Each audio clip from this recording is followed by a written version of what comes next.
Hello, everyone, and welcome to Wine, Reel, and Print. My name is Ryan, and today I have a very special guest. His name is Danny. Hello, Danny. Hello, Ryan. Thank you. It's a pleasure to be here. It is an absolute pleasure for me, and full disclosure for folks, we're here to talk about Watchmen, but this will be our second time talking about Watchmen because of technical difficulties. Not also, either of our faults. It's the importance of reflection, you know? We've Exactly. had to take time to reflect on it, come back to the conversation. Exactly. Maybe I should do that with every episode. Maybe, do a whole trial run. Once again, it was 2.5 hours. And we did a long one. Yeah, it was a long one. And it's not lost. It just doesn't have a very good video component. So who knows? Maybe there will be the raw unedited. You can see us really going hard. It was late at night too. We were in the zone, I would say. Yeah. It was so great. To give a little introduction to you, Danny, you are, I would classify you as my second oldest friend. Your brother, Chad, takes the helm as the first, because I almost certainly met him before meeting you, coming over to your house. But we've known each other, I mean, certainly for more time in my life than not knowing you by this point. And you've been an iconic figure in my life. Like, there are so many times where I think about you in reference to what, you would do in certain situations or how you think. Because I do love your mind so much. Oh, my God. You hear that, folks? I'm going to bring on Danny more often for the glaze. That's what I need right now. I need more of that. But yeah, no, I really wanted to bring you on. I've been trying to bring on a lot of folks that I love and cherish, especially because we all kind of have a history of movies. Movies have played a really big part in all of our lives. You guys always had a really big movie collection. I remember watching movies with you, and I remember going to a lot of movie premieres. Well, midnight screenings, I should say. It sounds like we're really in the movie business. We went to the theaters a lot together in general too. Yeah, exactly. Yeah, that was a big part, and I think maybe just people our age, it was a big part in general. Hopefully, it still continues to be for some people. But I think so. Christopher Nolan fighting for it is something I am so glad. How much Christopher Nolan wants people to go to theaters. That's one of my favorite things. We love theaters. We're very pro theater on this podcast, obviously, because honestly, if that goes away, I don't like my chances of this podcast going. If that goes away, I'm going to have to install a theater in whatever house I have in the future. That's how it's going to go. Okay, and you're going to invite the public or just for yourself? I will. I have a friend who was already inviting the public to his own. Oh, God. Oh, my God. That's insane. Yeah. Right on. But so I reached out to you. I had a bunch of options because also about you, Danny, I feel like we both know each other really well. And I already knew of some movies to talk about with you. I was like, okay, we can go. I sent you a list and I hope we eventually get to all of them. I would love, I already having done a 2.5 hour thing with you and doing this one again, and how gung-ho you were to do this again. You're coming back. And the glaze. It was so great the first time. I had such a good time. Yes. I felt we both did. And I think that, of course I want to do this again. That was so great. God. You hear that? I know it's not going to be the exact same, but it's going to be a great time. Yeah, it is. But the movie that you chose, which I had a feeling you might drift towards this for the first one, but was 2009's Watchmen, directed by Zack Snyder. I wonder, Danny, if you could tell me, of all the movies I sent you, why Watchmen? Okay, well, so Watchmen is, for me, and so specifically, my favorite movie is the director's cut of Watchmen. I do remember seeing it in theaters. We saw it together. And that was a theatrical cut, which I still loved a lot. I thought it was still a great iteration of the story. But after it came out and I got the director's cut from Blockbuster when it had gone on sale, because Blockbuster was starting to go out of business, at least the one by us. Oh, really? Yeah. And I was like, oh my gosh, I need this. And I accidentally got the director's cut, and it was amazing. I was like, this was it was mind blowing watching it also on my own. Yeah. But the story of Watchmen is, and the story specifically in the director's cut is my favorite story. That's a self-contained story. Nice. That's the main reason. I want to leave it simple. Yeah. And obviously, for any of our video watchers, you can tell that Danny does take seriously his love of Watchmen. There's plenty of stuff around. I wonder if you want to just point out some of the things you have, some of the. Yeah, yeah, definitely. So uh, I have multiple copies of the director's cut on Blu-ray Nice. because in case I lose one, or in case I want to lend it to a friend, I Nice. want to be able to lend it to a friend to watch as well. So I I love have it. multiple copies so that I'll always have a copy to watch as well. Oh my And God. then this was from Emergency stash. this is the collector's edition, which has the ultimate cut, which is the Nice. longest version of the movie, which has Mm-hmm. a continuity error, which is why I don't say it's the best version because of the continuity Yes. error. But Yes. it includes the Tales of the Black Freighter comic within the comic of the Mm-hmm. Watchmen story, with Nice. Gerard Butler being the voice, which is a great. It's a great, and they sell that as a separate film you can buy as well. That's Yeah, just I think comic, it which is cool. also you can watch it in the director's cut. Can you? Is there maybe not? I think there was a version that might have come with it on the special features. I'm not Yeah, sure, yeah. but I don't think mine does, but yeah. then I have I have the special features from the director's cut because that has more than the special features from a different version which I got interestingly. Nice. And this is the motion comic, which is like a 10-hour long thing. And basically, Yes. I've watched all of these things. Okay, I've watched them all, and then so I feel like I know what I'm referring to personally. I have a feeling you do too. Yeah. And then I have multiple copies of the comic, and this is a gift I got that's a 9.4 issue one, which I'm proud of. And this is Unbelievable. So Absolute cool. Watchmen, which is larger graphics of all of the comic, which is really cool. But it also Cool. includes like pages that are talking about the formations of the characters and stuff, which is Nice. super cool. Yeah, Yeah. it's almost like how there are those Bibles and things like annotated Bibles and stuff Oh like yeah, that. It's yeah, like that. Yeah. yeah. That's an interesting tie-in. Oh but yeah. I mean, fucking. It might be. It might be a religion. but in a simple way though, Watchmen is a very philosophical story, I think. Yes. And Yeah. so I think that that's also a big reason why it appeals to me. Yeah. There's a lot of depth, and the more you look at it, and the more you take it in, there's more you can see, and And more to there's learn, and more to exactly. consider. Like there are still things that I try to like think about, or I'm like uncertain of Yeah. when wondering about kind of a thing. Yeah. Yeah, and hopefully during this discussion, something new might even come up. I know in our 2.5 hours, it felt like there were some epiphanies on your end, and I hope to God we can. Yeah. In we can fact, get. after we had talked, I came up to a new conclusion afterwards that I will probably be able to remember while we're talking today. Okay, sounds good. Yes, yes. Feel free to say that to the end, or if it somehow pops in at a certain point and makes Yeah. sense, I want to hear it. Well, right on. So you had already kind of mentioned we chose the director's cut out of all of Yes. them, Yeah. and you kind of gave the reason why. So I'm happy you shared that with the audience. Oh, Also, I think the big thing is the director's cut fleshes out the characters' stories. And the Mhm. story, it's all about the characters. The characters Yes. are the best characters that I've ever, like, they're so dynamic. But we'll get into Mhm. that. But Yeah. but the director's cut fleshes out their stories more and includes some of the iconic, quotes that I think make the movie, you could say. Yeah. Yeah.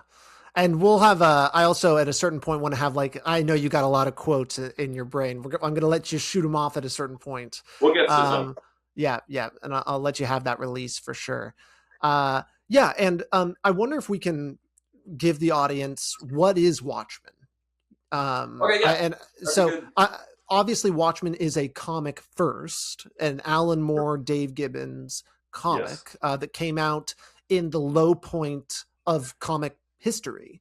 It's kind of when they were trying to reinvent what comics could be, what they could do, the subject matter. And so this, I mean, almost perfectly ties into that. It takes a deep look into what any of this is, and then adds the realism. I think a lot of comics from that era started to dose these things in realism.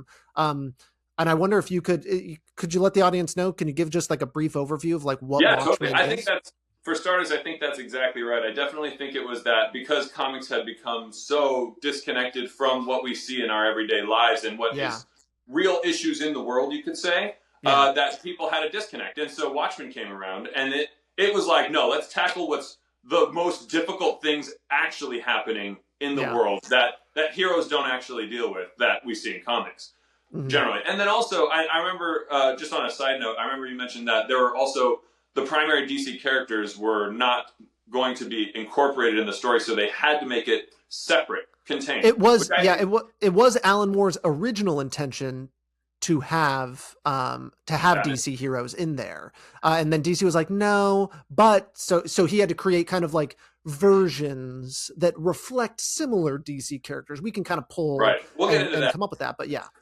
And so I think that like because they had to create a self-contained story that it came out to be a beautiful product that has a very clear. So the story is that it starts as essentially a murder mystery, which is intriguing for all, I would say. Yes. There's a murder mystery. This character who's called the Comedian, we don't know anything about him yet, is dead, and he was a masked hero in the story. And then, so we're investigating the death. But as we are investigating, we find out what's going on is that the stakes on Earth are the highest stakes, essentially, for the story, which is that nuclear war is closer than it has ever been because it's an alternate reality where the Cold War never ended. And the USSR and the United States are so the USSR invades the territorial waters in the Bering Strait off the southern coast of Alaska, which causes them to prep the nuclear missiles. So they go to DEFCON essentially 3 by really quick. And then there's the theme, which is illustrated in symbolism, in visuals throughout the story in a lot of ways, is that time is running out. And that theme, or that it's too late, perhaps, is illustrated in the Doomsday Clock, which represents, it's a clock analogizing humankind's proximity to extinction, right? So nuclear threats on the horizon, that's a big theme in the story. And then also, there's the theme of what heroes are, right? Which is a huge thing. Like, we have these ideas of people that we make heroes out of. And then there are some that actually, and there may be more than just some, obviously, that have traits that are not at all what many would consider heroic. So that the reality of human beings is that we're not all good or all bad, but there are certainly positions that people hold that get draped with that idea. So that's more a philosophical concept within the story. But the story is about these heroes and this murder mystery and the nuclear war threat. And because we'll be getting into spoilers, I will talk later about. It has the best. I can talk about it now, but the best. I think that this is a good time to talk about the either the I don't know if you're going into the twist or like what the difference is, but the main difference between the comic and the movie. But I know this is the part you really love. Yeah, okay, and so that's actually a really great point. So the twist is my favorite twist in stories. I don't think I've ever been more shocked and genuinely surprised by any other twist I've ever seen in anything. But it's good.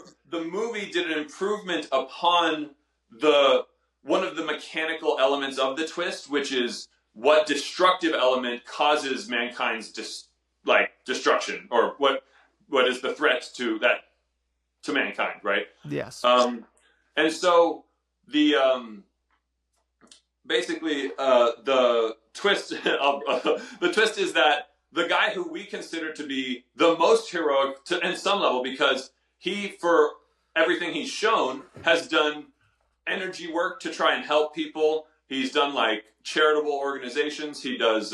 He's a very successful businessman. Like, he does all these things that are publicly like on paper look great, right? Yes. But, He is the epitome of like a superhero, like and a good person, and that has gone all the way to the top. I mean, he's the top hero. Well, and what I want to also say is that this story really makes it so that there's only one actual superhero, because the superhero idea is something that's basically almost a fluke. It could almost never happen, basically.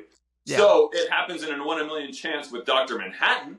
But other than That's a that, good all the point. other characters are just human beings who have trained and developed to their peaks of human capability.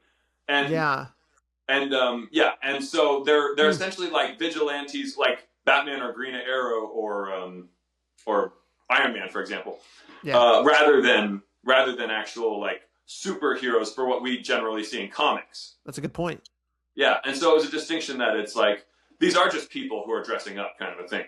Yeah. And also, the thing I love about the Watchmen story is it has such amazing lore that the formation, the reason behind it is that the story is that gangs dressed up in pirate outfits, ghost masks, so that they couldn't be identified in a lineup when they were caught by the police, right? After they would pull heists. So the cops decided they were going to round up, get together, and they were going to wear masks too to finish what the law couldn't. And I love that backstory. It's so great. It makes so much sense. It literally makes perfect sense to me. And then it eventually gets to a point where they get like celebrity status from the newspapers, and then it becomes this zeitgeist in the culture. And then there's the Watchmen because they got too old and eventually couldn't do it anymore. So the Watchmen came along, but Comedian he still stayed at top physical performance to be able to do it still. Yeah, he was in both the Minutemen, Minutemen were the pre-Watchmen. Right, basically. The Minutemen came before, which were the original Heroes in Masks group that were the best. And then there was the Watchmen, which, when they got too old, succeeded them. Yeah. And then there was the reality of the real world, where politics intervened with what was going on with the heroes, and then was outlawing masks. And then you really saw you saw some of the heroes' true colors in that the ones that did give up because the government intervened, and the ones that didn't give up because the government intervened. But that gets into like the characters, which I think are what make the story. Okay. Yes. Dr. Manhattan, Rorschach, the Comedian, Ozymandias, Silk Spectre, and Night Owl. Those, just the primary 6 of Watchmen alone, not to mention all the other awesome characters, but those primary 6 are incredible characters. Yes. And like, I think each of them touches on elements of human nature in some sense. Like Ozymandias is the overly intelligent side of human nature on a very simplistic level. There's a lot more elements to them, but on a super simplistic level, Ozymandias is the overintelligence. The Comedian is like the sadistic side of human nature. Yeah. And then Rorschach is the brute side of human nature. Yeah. And then, I would say Rorschach is the absolutist. Yeah, absolutist for sure. Yeah. He sees the world in black and white. He is if you go all the way into that paradigm, that's this character. And then Silk Spectre is very much the misunderstood, but also she's very much the cast into the spotlight, like undesired attention in almost every aspect of life, kind of a thing. But she also. Silk Spectre actually represents like the most normal perspective in the story in a lot of ways. Yes. And everything about her makes perfect sense, especially because of her mother and stuff. But yeah, I think that she is like the most human character of them all, essentially. Yes. And then Night Owl represents basically the wealth and the let's say the enjoyment.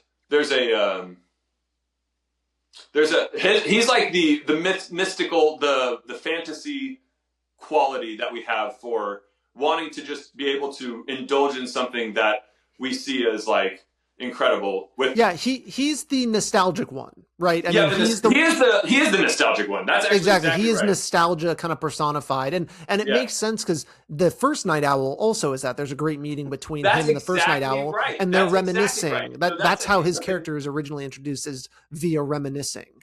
And so he's that kind of like everything. So many of these characters are being pulled in their own way into this crime. And I think, I don't know if you mentioned this, but like heroes are being killed. That's also kind of like what's driving this. So there's like this eagerness to kind of figure it out before they get got, too.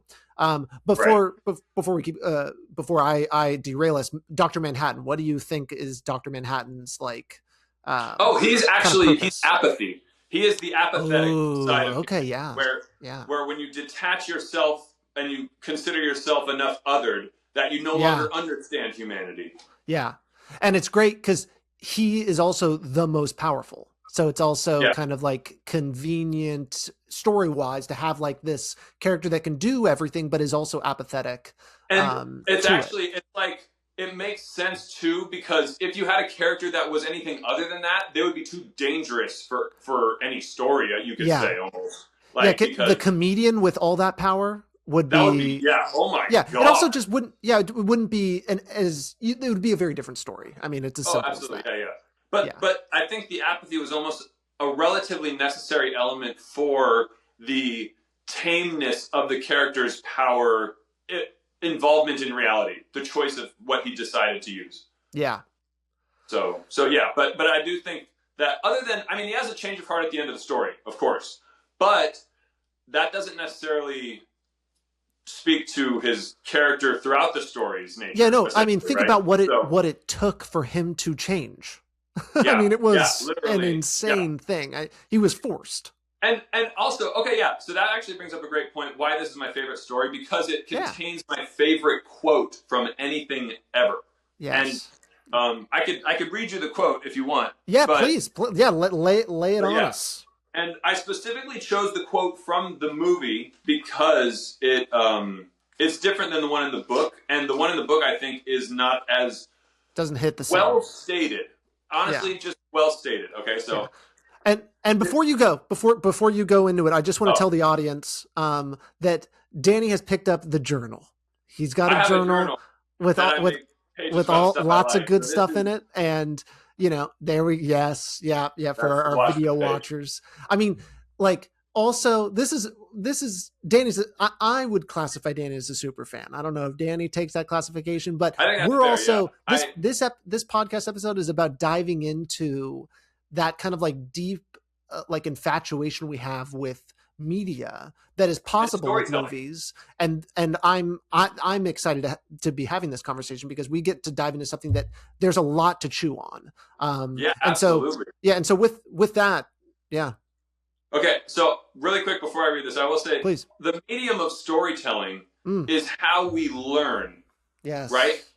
The whole human history is predicated on us passing stories so that you don't die from learning directly. Kind of. Yes, that's a very good That's point. essentially it. Yes. Okay, and so I'll just go with my favorite quote from the movie. It is Dr. Manhattan talking to Laurie on Mars after she basically has given up and believes that her life is worthless. Yeah, and I will. Oh, and just to add one more layer of context, he has also left Earth. He's given up now.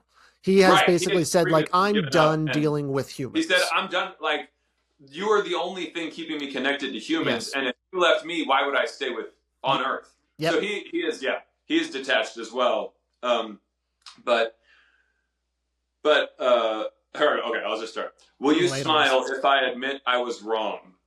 And then she says, about what? And he says, miracles, events with astronomical odds of occurring, like oxygen turning into gold.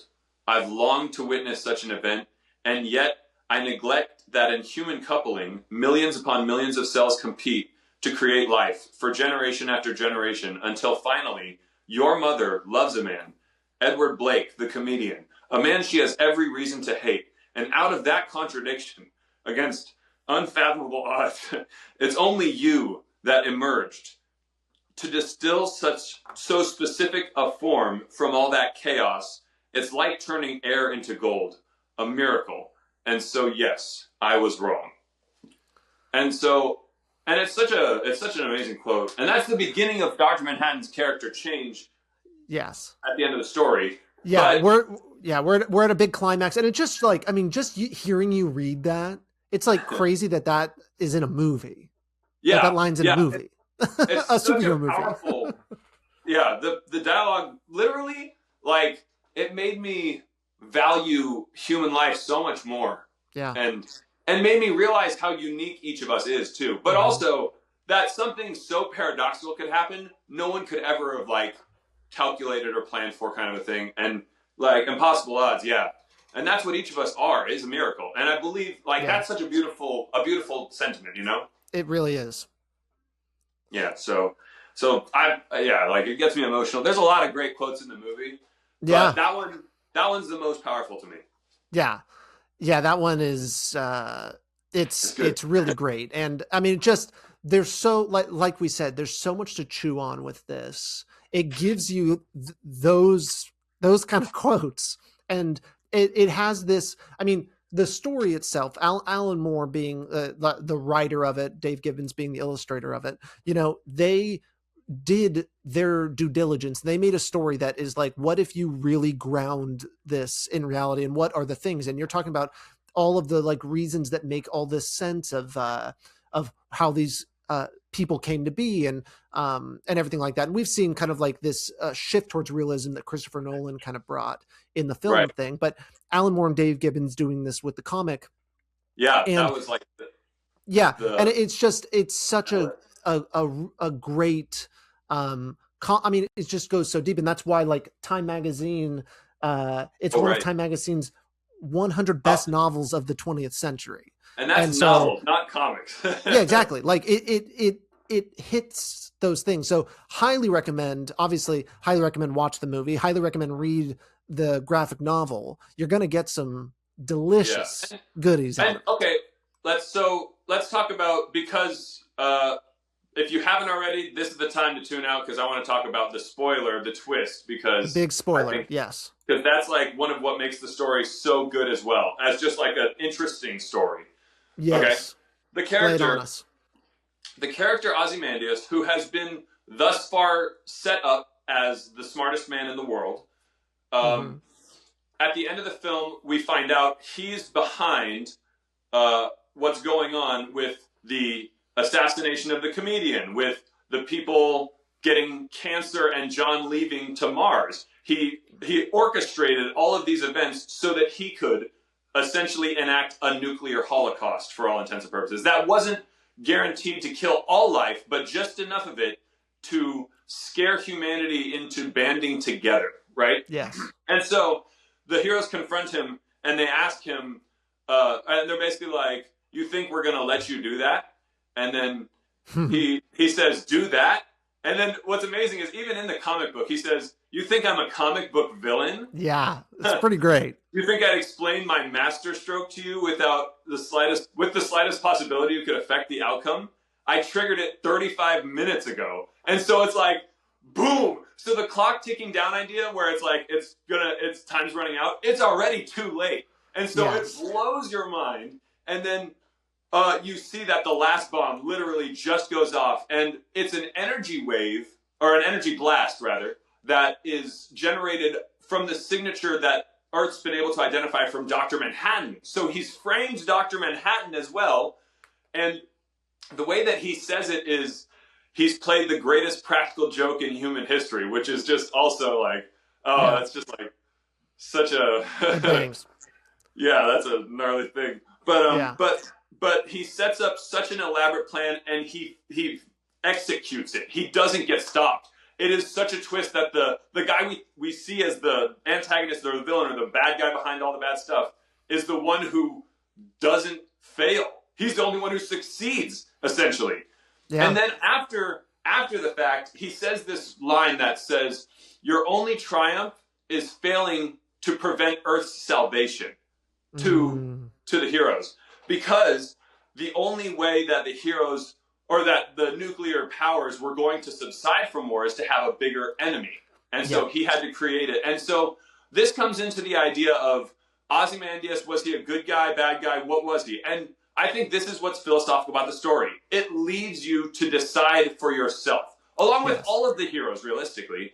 Obviously, Rorschach, we all see as just a freaking brutal, someone we do not want to be like, per se. Yeah. Yeah. Generally, yeah. Because he's so, gnarly. And each of the characters has flaws, but it leaves you at the end to decide what is good, bad, right, wrong, and sort of see that maybe everyone has a little bit or a lot of bits of each of those, and you have to decide for yourself. Yeah. And so, on a personal note, I think that something I learned after we talked till now, this is the thing that's interesting. Philosophically, there's this quote that's basically like, with intelligence comes power. Like, knowledge is power. Knowledge is power. Yeah. So the burden, with great power comes great responsibility, right? Yeah. Okay. Ozymandias, smartest man in the world, has the greatest knowledge. Okay, great knowledge, yes. The greatest. And I need to touch on this before I say that. Okay. I love how they depict the intelligence of the smartest man in the world, in that they make him fascinated with human beings and human behavior. And so, like, he basically knows all of the relevant history throughout most of the world, if not all of the world. Yes. And then also he's looked into specific people's lives, and he specifically resonates only with like one specific Alexander of Macedonia, Alexander the Great as we know him. Yeah.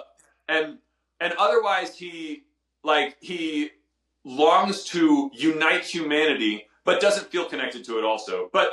But he also is constantly trying to intake information about humanity too, like his wall of televisions, which is him, and he's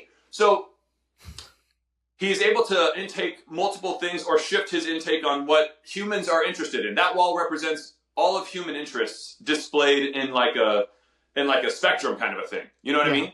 Yes. So that's what that's supposed to be, I think, symbolically. And then also, I think that it doesn't necessarily correlate with intelligence, but his reaction timing, his ability to process fast enough to catch a bullet, speaks to his process capability of his mind, I think, kind of, you could say. Yeah. And so the thing I took away was that, so like, with great power comes great responsibility, right? Now, you have the knowledge that the world is 99.9% likely going to end in nuclear war very soon. And he saw it well before the United States and the USSR even got to the point that the story begins at. He saw it way before, right? Yes. At the point that the story leaves off, where Dr. Manhattan does eventually leave Earth, whether Dr. Manhattan left or not, like, the nuclear war was dead set. Like, the story sets it up so that this is a guaranteed train car dilemma. It's going to happen. Yeah, trolley car. Yeah. Trolley car, that's what it is. And so, with the great power of knowing that this is going to happen and that the only way to save humanity is to create something that makes them band together, comes the great responsibility of taking on the burden of effectuating that happening. Because otherwise, no one else is going to make it happen. Yeah. You realize? Like, obviously, he's aware of who's working on what in the world because he got the top scientists to work for his project. Like, he knew what else was going on, if anyone was going to be able to work on or accomplish anything of the sort. And no one was working on the same thing, essentially. And no one could, because no one was as intelligent to be able to work with Dr. Manhattan as well to do things that were otherwise practically impossible to create this technology. But beyond that, not only does he save humanity in that he scares it into banding together, but then he funds the relief effort of trying to help everyone to recover from the devastation with all of the company's value, essentially. So it's so hard to see him as just bad or just good, because he is the one burdened with the knowledge of the only way to properly potentially save the race, where it's everyone, the human race lives on, and nuclear war is not going to be considered for potentially ever again. Right? It depends, yeah, because it is still predicated on, will Dr. Manhattan come back and destroy us? Yeah. That's a question they ask at the end, is, or that they say, is that as long as people think John's still watching, we'll be okay. Yeah. Right. Like, how often are they going to have to keep blowing things? You know, like, that's the question. And then, but then there's also that, like, with times, and I love that in the beginning, the song, "The Times There Are Changing" plays, because it illustrates that, things can change in a relatively short amount of time, relatively rapidly, to the point of nuclear holocaust almost happening. Or it could be the opposite too. Like, let's say at the end of the story, Rorschach's journal is left behind for the newspaper to be able to publish about. The newspaper that Rorschach liked, called the New Frontiersman. And so the possibility of the truth getting out is there. But if the world has already come to an understanding, it's been enough time after the fact, people have changed roles, there aren't the same people in power, right? The truth eventually does theoretically come out, get widely accepted, that doesn't necessarily guarantee nuclear war to just start again. It's true. Yeah, you're right. Because these people have different priorities in their lives. The nuclear, like, we don't think about World War II very much like that could happen right away again, right?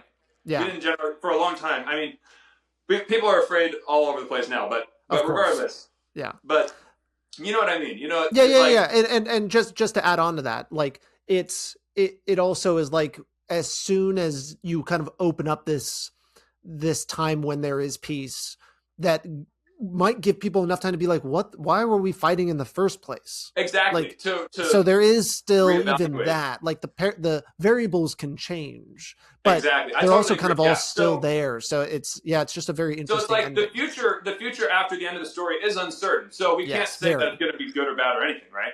Yeah. But it does leave it on the possibility, which I do like. It's like, because you can still talk about theoretical possibilities after the fact of the story, which is such a great thing in a story to have, I think. Yes.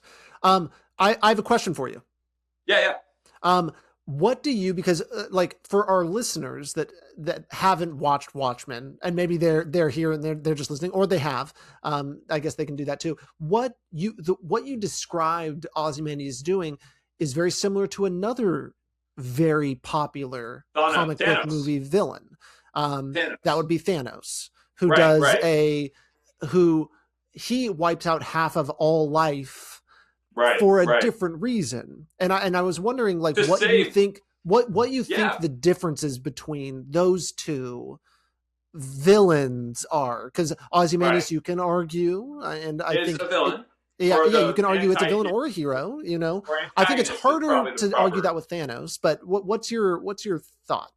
Yeah, and I think the proper word for these characters is antagonists, just for sure. Quick. But I would say that the difference is that, and I thought both were great, but Thanos is like, because of the power held within all the Infinity Stones, it seems so simple that couldn't you just double all of resources that existed instead of having all of life? Stop. Why do you think it's so hard? Right? So, and that's the thing. It's not that I don't have to think that hard with Ozymandias. With Ozymandias, there is one option. Yes. There's no question of what else he could have done. Like, just like he mentions, and it's such a great line when he says, like, "Oh, I already did it." Like, there's no holes in the plan, because they were so obsessed with creating a story that was so realistic. Where a comic book thing, I mean, you can watch these Marvel movies, and I do, and I'm just like, that does not make a lick of sense. And when you're watching Watchmen, you don't really have that. I mean, you can find things just like any other story, sure.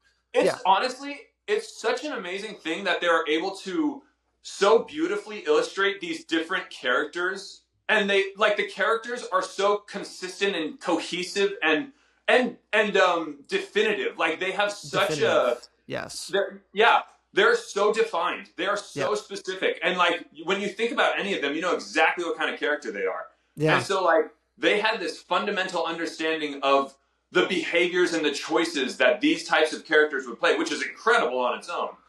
But also the thing about Ozymandias is that, and it's like, you know it. If he had to do it all over again, he wouldn't change a thing. And you know that for sure with him. Yeah, it went the way he actually wanted it to go. I mean, I think he's happy with the results. And so it's like he knew exactly what was going to happen, what it would be like afterwards, and nothing surprised him throughout the whole story, which is another thing that speaks to a truly genius character. Yeah. Because they actually calculated and planned for every eventuality. Exactly. Yeah. No, it's very amazing. And it just, like, it's one of those things. And, you know, we now kind of, there was at least a time when, like, realism and comic book realism was kind of a fad. You know, I think that Christopher Nolan kind of bring it with Batman Begins, right? But and then that Batman Begins was just a little bit before Watchmen. Watchmen would come right after The Dark Knight. Yeah. So there was this thing, and this comic is doing the same thing. And so what you get when you go into the realism realm is you can have bad guys win and have, like, results that aren't, because, like, when, like, if they were to end the Avengers series with Thanos winning, and then then everything just continues, like, those kind of stories can't really do that. They still have to. That's why it happens in Infinity War, and then Endgame they switch it back. Has to fix it. There's something about when you go into all this fantasy realm, you can't really have those like sour endings that you can still like. I mean, doesn't mean it's a bad ending, but it's just like I don't know if you've ever seen Chinatown, but I just watched that last night, and that has a very sour ending. Like it's just like everything kind of like goes wrong, and the character just kind of walks off. It kind of lost everything, but there's so much more you can pull out of it because it's still steeped in this realism. Oh yeah. For me, the most sour ending, and perhaps was too realistic on some level, was Requiem for a Dream. Oh God! Well, that's just fucked up. Yeah, but that's like, as far as I can tell, that's the most sour ending you could probably imagine, and very realistic, hyper realistic, painfully, like very. That's real. So that's very true. real. Yeah. Yeah, that's happening in real life for sure right now. Yeah. But regardless, I've said so much. The Watchmen's realism. I want to talk about that for a little bit because I think what's incredible is that this story incorporates things that almost no one is comfortable just talking about. Okay, so we're going to get into some serious subject matter. Tune out if you get triggered easily. I'm sorry. Yeah. Trigger warning. It does. It does talk about some really. This story covers topics that are extremely real. Obviously, we murder already, but rape and already we talked about genocide being one, so I guess that one was on there. And then there's also things like there's the prostitution that's happening in the city, and then there's also Rorschach's extreme language throughout the story. And then there's the realism of like when bad guys are being attacked, they're breaking bones, and like there's a lot of gore and blood and bones, but the fighting feels very real or like heavy, like gritty, the way that most superhero fighting doesn't necessarily feel. Yeah, and so the realism the story takes, it tries to be as real as I think a story that is about superheroes could possibly be. And that's also why it's my favorite movie, because it is the most realistic approach, I think, to the idea of superheroes. It's the most realistic thing that could possibly have happened in terms of superheroes. So what is your, and maybe you kind of said it in a different way, but I'm just going to ask you this question. Like, what is it about realism that you appreciate versus fantasy?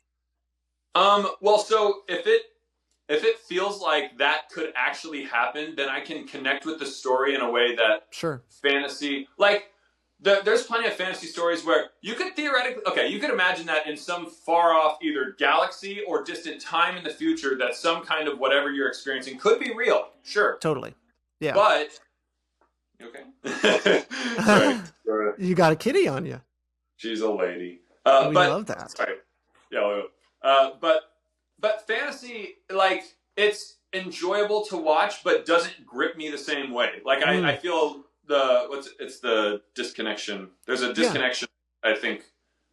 I don't suspend my reality of disbelief or whatever that is. Yeah, suspension of disbelief. Suspension of disbelief, that's what it is. I don't suspend my disbelief that much for fantasy stories, right? But this story, it is fantasy, but it is hyper realistic in the sense that this could have genuinely, except for Dr. Manhattan, you could say. But even then, like, we don't know everything that could possibly happen in all of time and physics and everything that technology we're creating in some sense, right? Like, we don't know that that's genuinely impossible, but that's like maybe if a superhero could create, that would make the most sense, perhaps, I think, right? One that's able to atomically understand how to reassemble their essence into a being, essentially. Cool.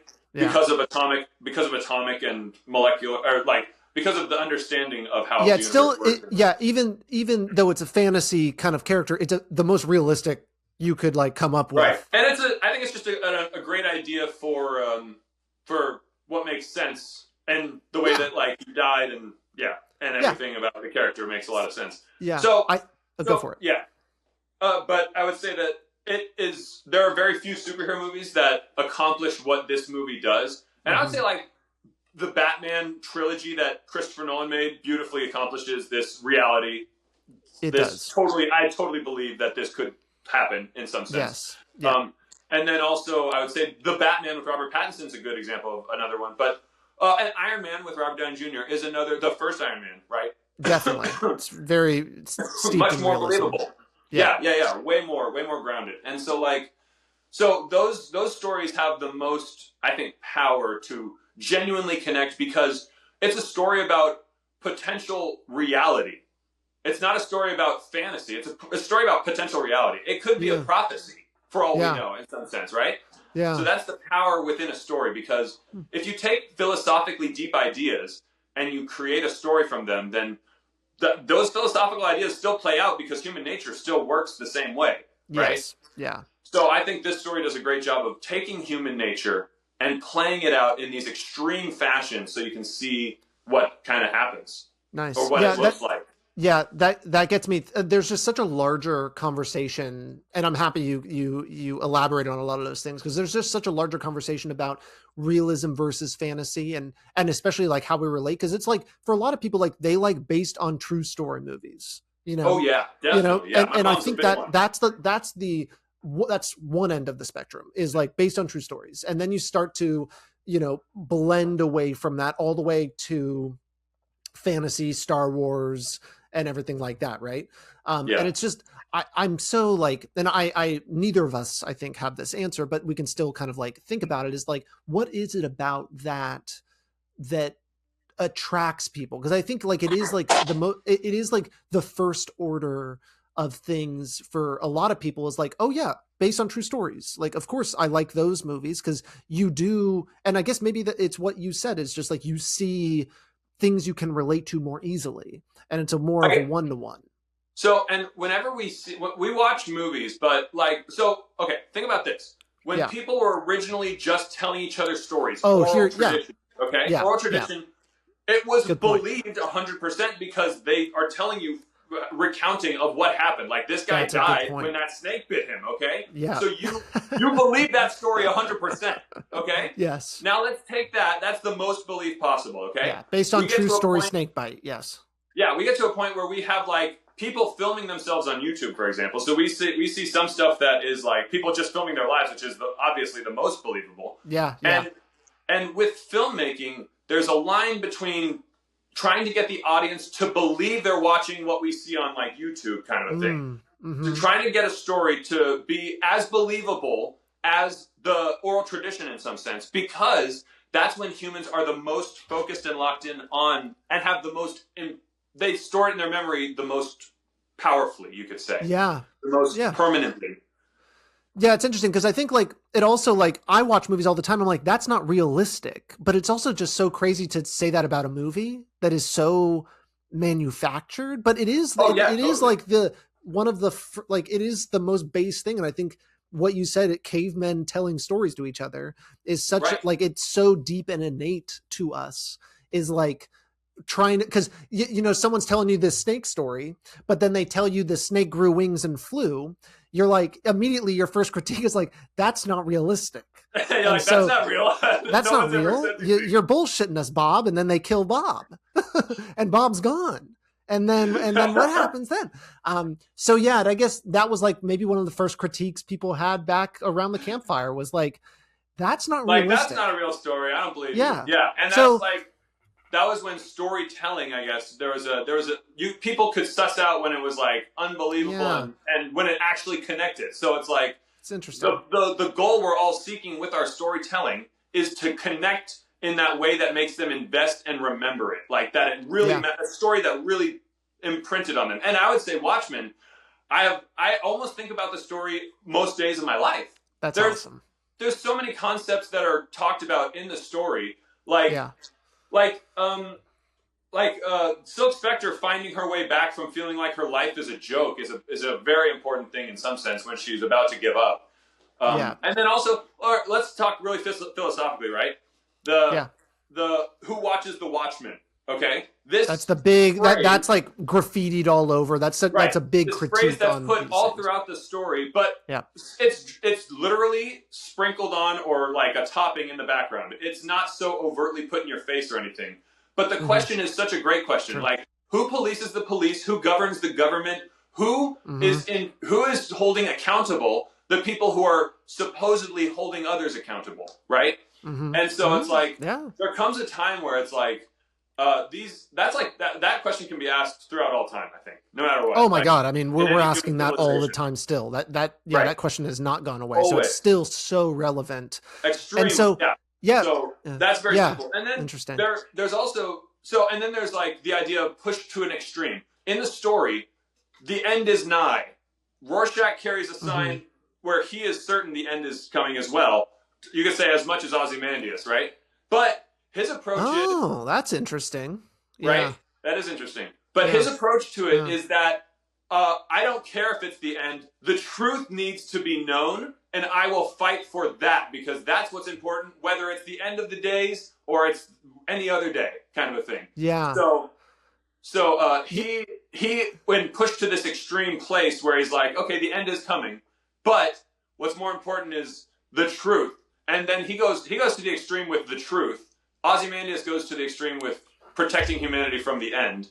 And a lot of the characters go to a lot of extremes, you could say. And so I would say that, but Rorschach is a very great extreme example. Yeah, I think that you made a really good thing. And before we jumped on the podcast, I was thinking about the connection between Ozymandias and Rorschach, because they both are willing to go there to fix things. They just they just have different ways and capacities for doing so. Yeah, and it's like, there's obviously the reasons for it, but they will drop everything to do something. But it's like, it's so interesting. Ozymandias obviously is just like he kind of has to betray his love of humanity for a moment by killing them. In some sense, yeah. He says he's felt every death and seen every face. He hates it. He hates to do it. Well, I don't think Rorschach hates to do it. The thing is that Ozymandias' ultimate value is that humanity as a species needs to survive. That's his ultimate value. Yeah, essentially, and that came from, I don't know, a lot of exposure to human beings and traveling the world and stuff. But Rorschach's ultimate value is truth given to humanity. And Ozymandias does not care about truth in the big T truth, with a lot of people. He wants to know information, so maybe he cares about truth in some way, but not in the way that this declarative truth that Rorschach cares about. So there's and I'm talking from what his truth is. So and each character has their truth, you could say. Sure. But Rorschach, his paramount importance to him is what he sees as the truth. And I guess it's his. Yeah. And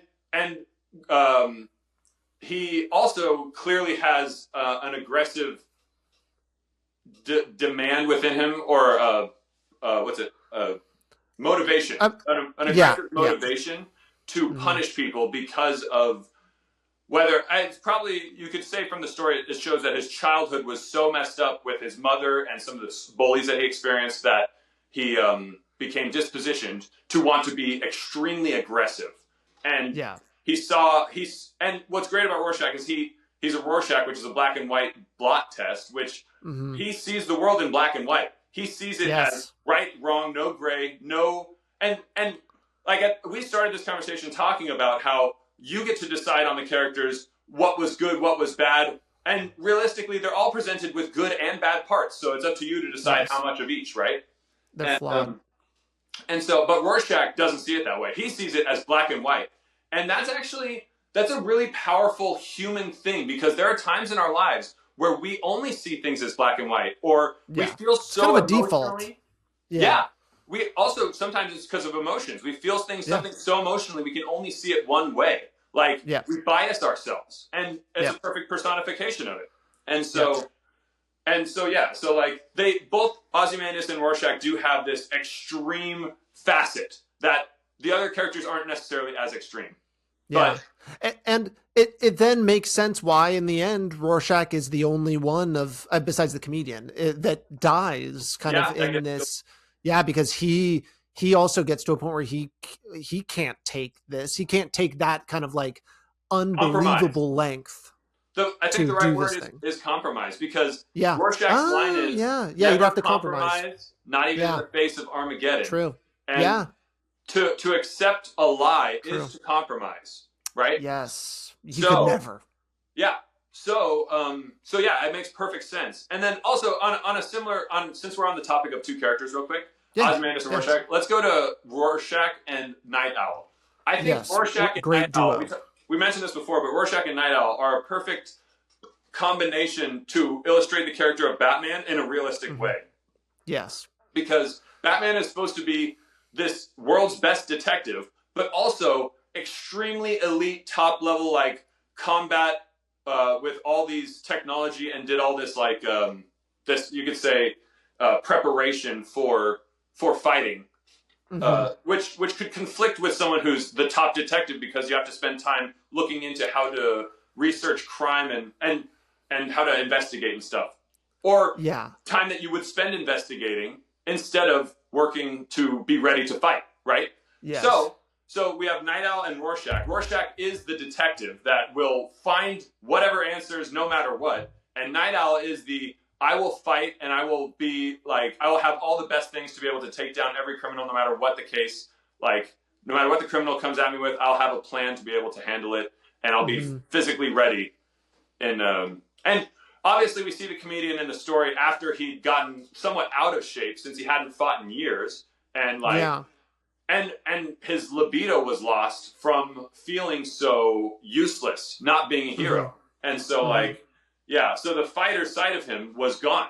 And for fighters, that's a big deal. Like, so yeah.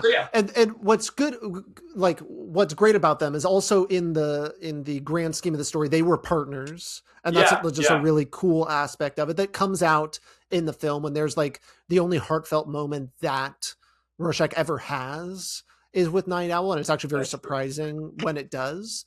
Because he also sort of has a heartfelt moment, and it's not heartfelt. It's more like vulnerable. He has a vulnerable moment also with Dr. Manhattan when he says, if you'd have cared from the start, none of this would have happened. When does that line happen? Remind me. Is that at the end? It's right when he goes out into the snow after he says, you guys keep your secret. Okay. And then, then Dr. Manhattan says, I can change almost anything, but I can't change human nature. And then Rorschach says, if you'd have cared from the start, none of this would have ever happened. Yeah.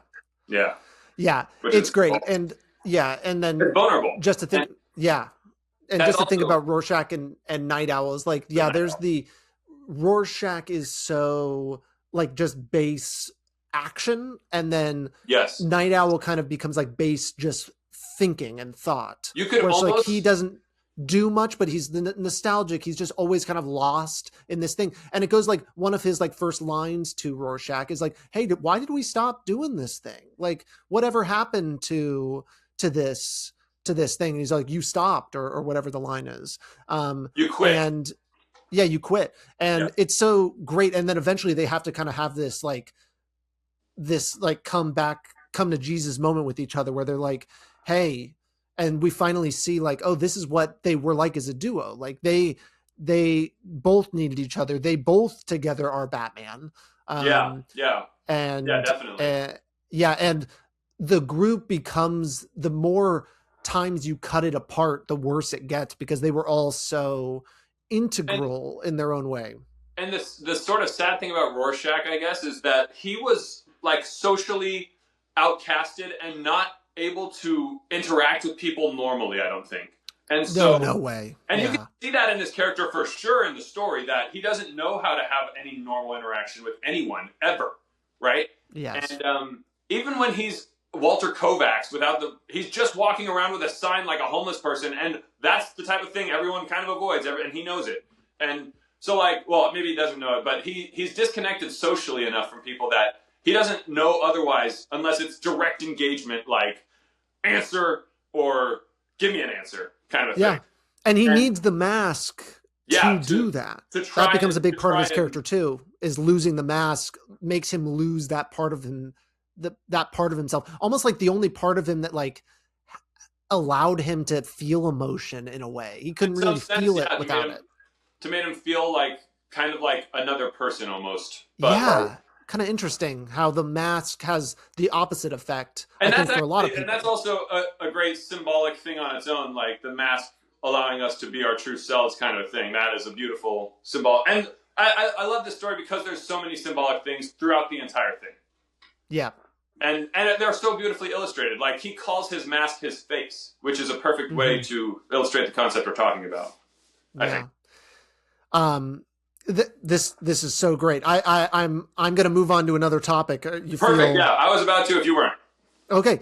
I want to know why you think Zack Snyder was perfect for this. Okay. Like, what is the Zack Snyder Watchmen connection? This is why I also love it so much, is that what Zack Snyder did was what I think is the best adaptation of any novel type thing to film ever. I don't think I've ever seen a better adaptation of novel to film for anything conceptually at all. And what's so great is that Zack Snyder literally tried to... So what Zack Snyder does when he creates a movie is he creates a storyboard, and he draws the panels, including all of the details that are supposed to be incorporated in the shot, right? Yes. But since he had the graphic novel, he literally took as many possible details in it and put them in every shot and lined it up exactly how it's... Yeah, you have shot for shot bits. Yeah. And what's also great is there are parts in the novel where they try to illustrate the passage of time, which would look smoother on film, but you have to see like small light, big light, full screen light in the frames of the novel. But in the movie, obviously, you could see something that just expands. So like there's improvements upon the visuals from as well, because it's in motion instead of frozen on a two-dimensional piece of paper, right? Yeah. And, but it does a perfect, like, so it's not exactly the same color palette. It's not perfect. But what's essentially done is what I think is the best recreation of the exact visual components that were important to the story in every shot. And it was like reading the book. It was so amazing. And then also, the music was another huge part for me. The music choices were many of them from the book, actually. But there was also, like, there's certain versions of songs that I think are the best versions that got used. So I think that, like, the Hallelujah, I think that's... Well, I guess this is a personal choice. It's all opinion. The Hallelujah is my favorite version of the song Hallelujah. And then the Leonard Cohen version, Yes. And then the Unforgettable version, the Unforgettable song by Nat King Cole at the beginning, that's actually my favorite song and my favorite version of the song in the movie. With that one has all the strings in the background and has such like a crisp quality, a beautiful recording of his voice. And Nat King Cole is one of my favorite music vocal artists, I would say. So yeah, so like the image quality ratio, the what's the word for it to be like copied? Not copied, but like the recreation of image from page to film was beautifully executed, and the music fit the story perfectly. Yeah. Even in the strangeness of the song Unforgettable in the murder scene, it fits so beautifully. It feels so incredibly powerful and perfect for the scene. Yeah. It's interesting, like, to think about, like, obviously music in Zack Snyder is also another really big thing. He likes the incorporation of that. He likes the incorporation of slow-mo, which can work in this. Fight scenes and things like that. Here's something I want to touch on too. I think Zack Snyder sort of understands that this is an epic story, and epic stories are grandiose, and the slow-mo, I think, is appropriate for that kind of storytelling. Personally, I agree. That's I agree. Yeah. Because it doesn't feel.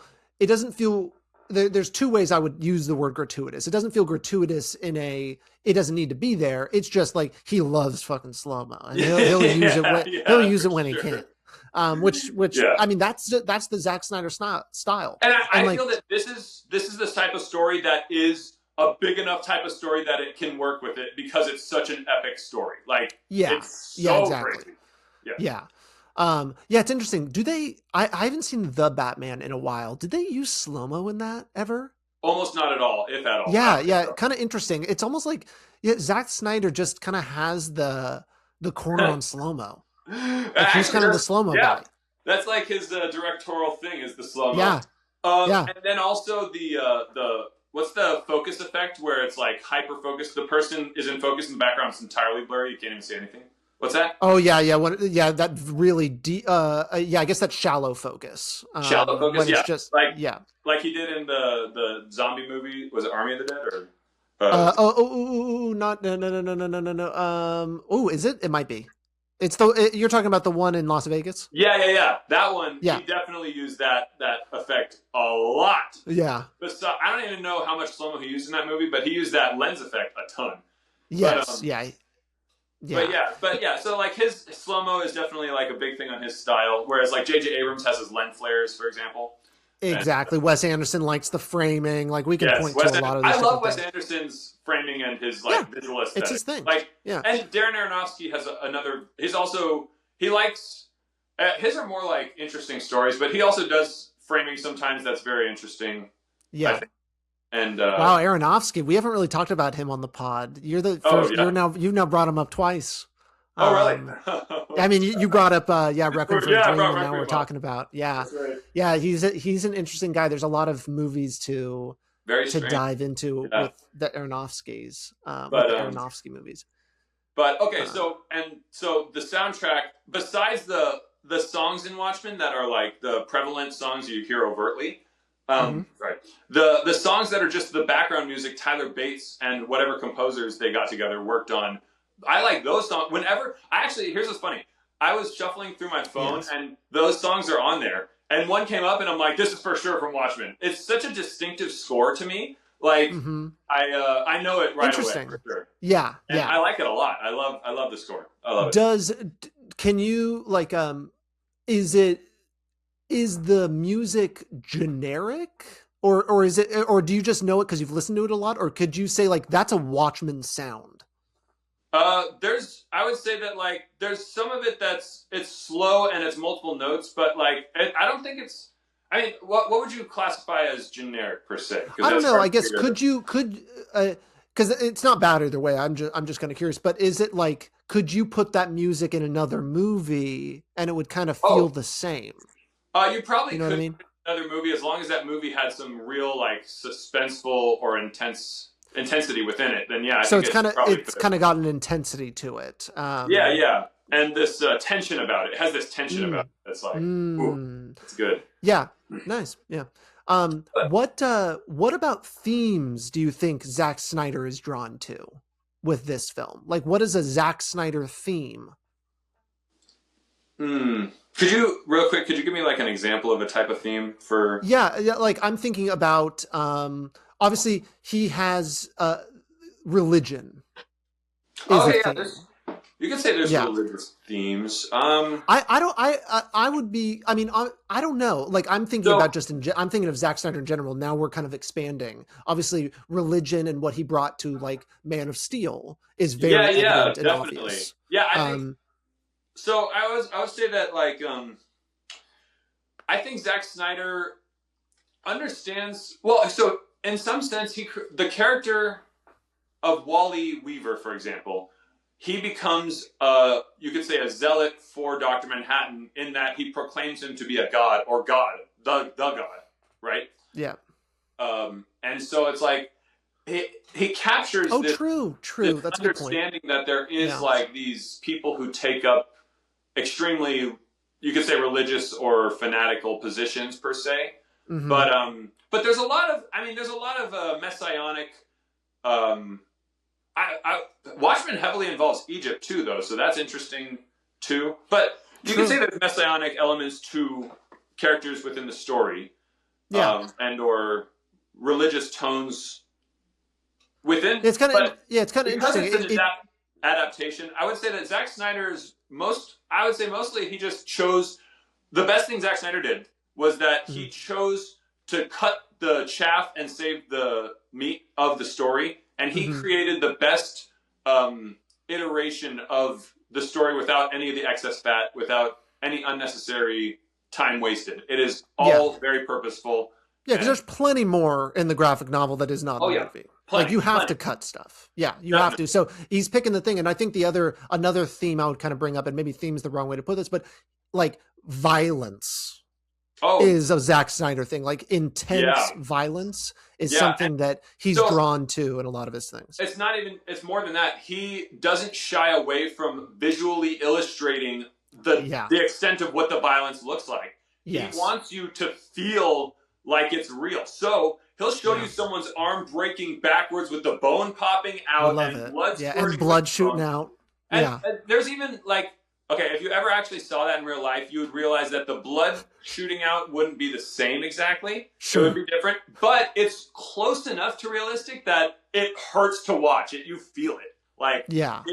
it makes you, yeah. So like, but, and the reality of if there's going to be vigilantes fighting criminals, fighting's not a joke. Fighting leads to real injuries and really bad potential the stuff. Batman. The Batman's another great example of a movie recently. Like that one is so just hearing and how he fights, like the sound. Oh, and, yeah. and it's so violent, Powerful, and yeah, you feel it. without You it really being like gratuitous and like a blood shooting, like And it Quentin feels so real, Tarantino yeah. style. It doesn't go that way, and I don't even think Zack Snyder goes that way either. Like he has his own brand. And then also, but beyond just what the humans are capable of, there's Dr. Manhattan, which, and this is illustrated in the comics, but when he kills a person, that person's body is, let's say, just explodes from the inside. And so you see just blood and guts and bones and, that's connective insane. tissues and stuff that get sprayed all over. And like, there's plenty of shots of people getting covered in blood, the roof or walls getting covered. Or just like they blow up and they like cover the ceiling. And then there's like Vietnam when Dr. Manhattan intervenes in the war and he's like blowing people up there too. Because America wins Vietnam in this story. That's one of the like major diversions. Yeah, speaking of Vietnam, another insanely heavy subject matter the story covers is the murder of a pregnant woman, which is just like holy damn. The war is over, and she comes to the comedian bearing his child, and he'll have none of it. So because she gives him a scar essentially from a broken beer bottle on his face, he murders her, and then there's this whole Dr. Manhattan becoming detached from humanity moment where he says, "You're drifting out of touch."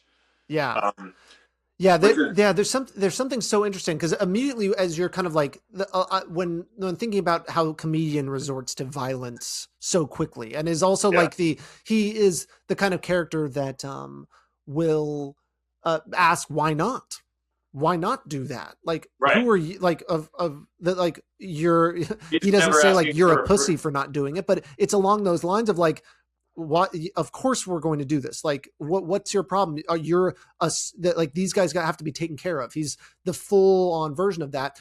And you start to wonder, like, and that's what's so great, there's just so many of these characters, but you start to wonder with Rorschach, and maybe it's just because Rorschach is such a deep character, you like wonder like the differences between those two in that realm as well.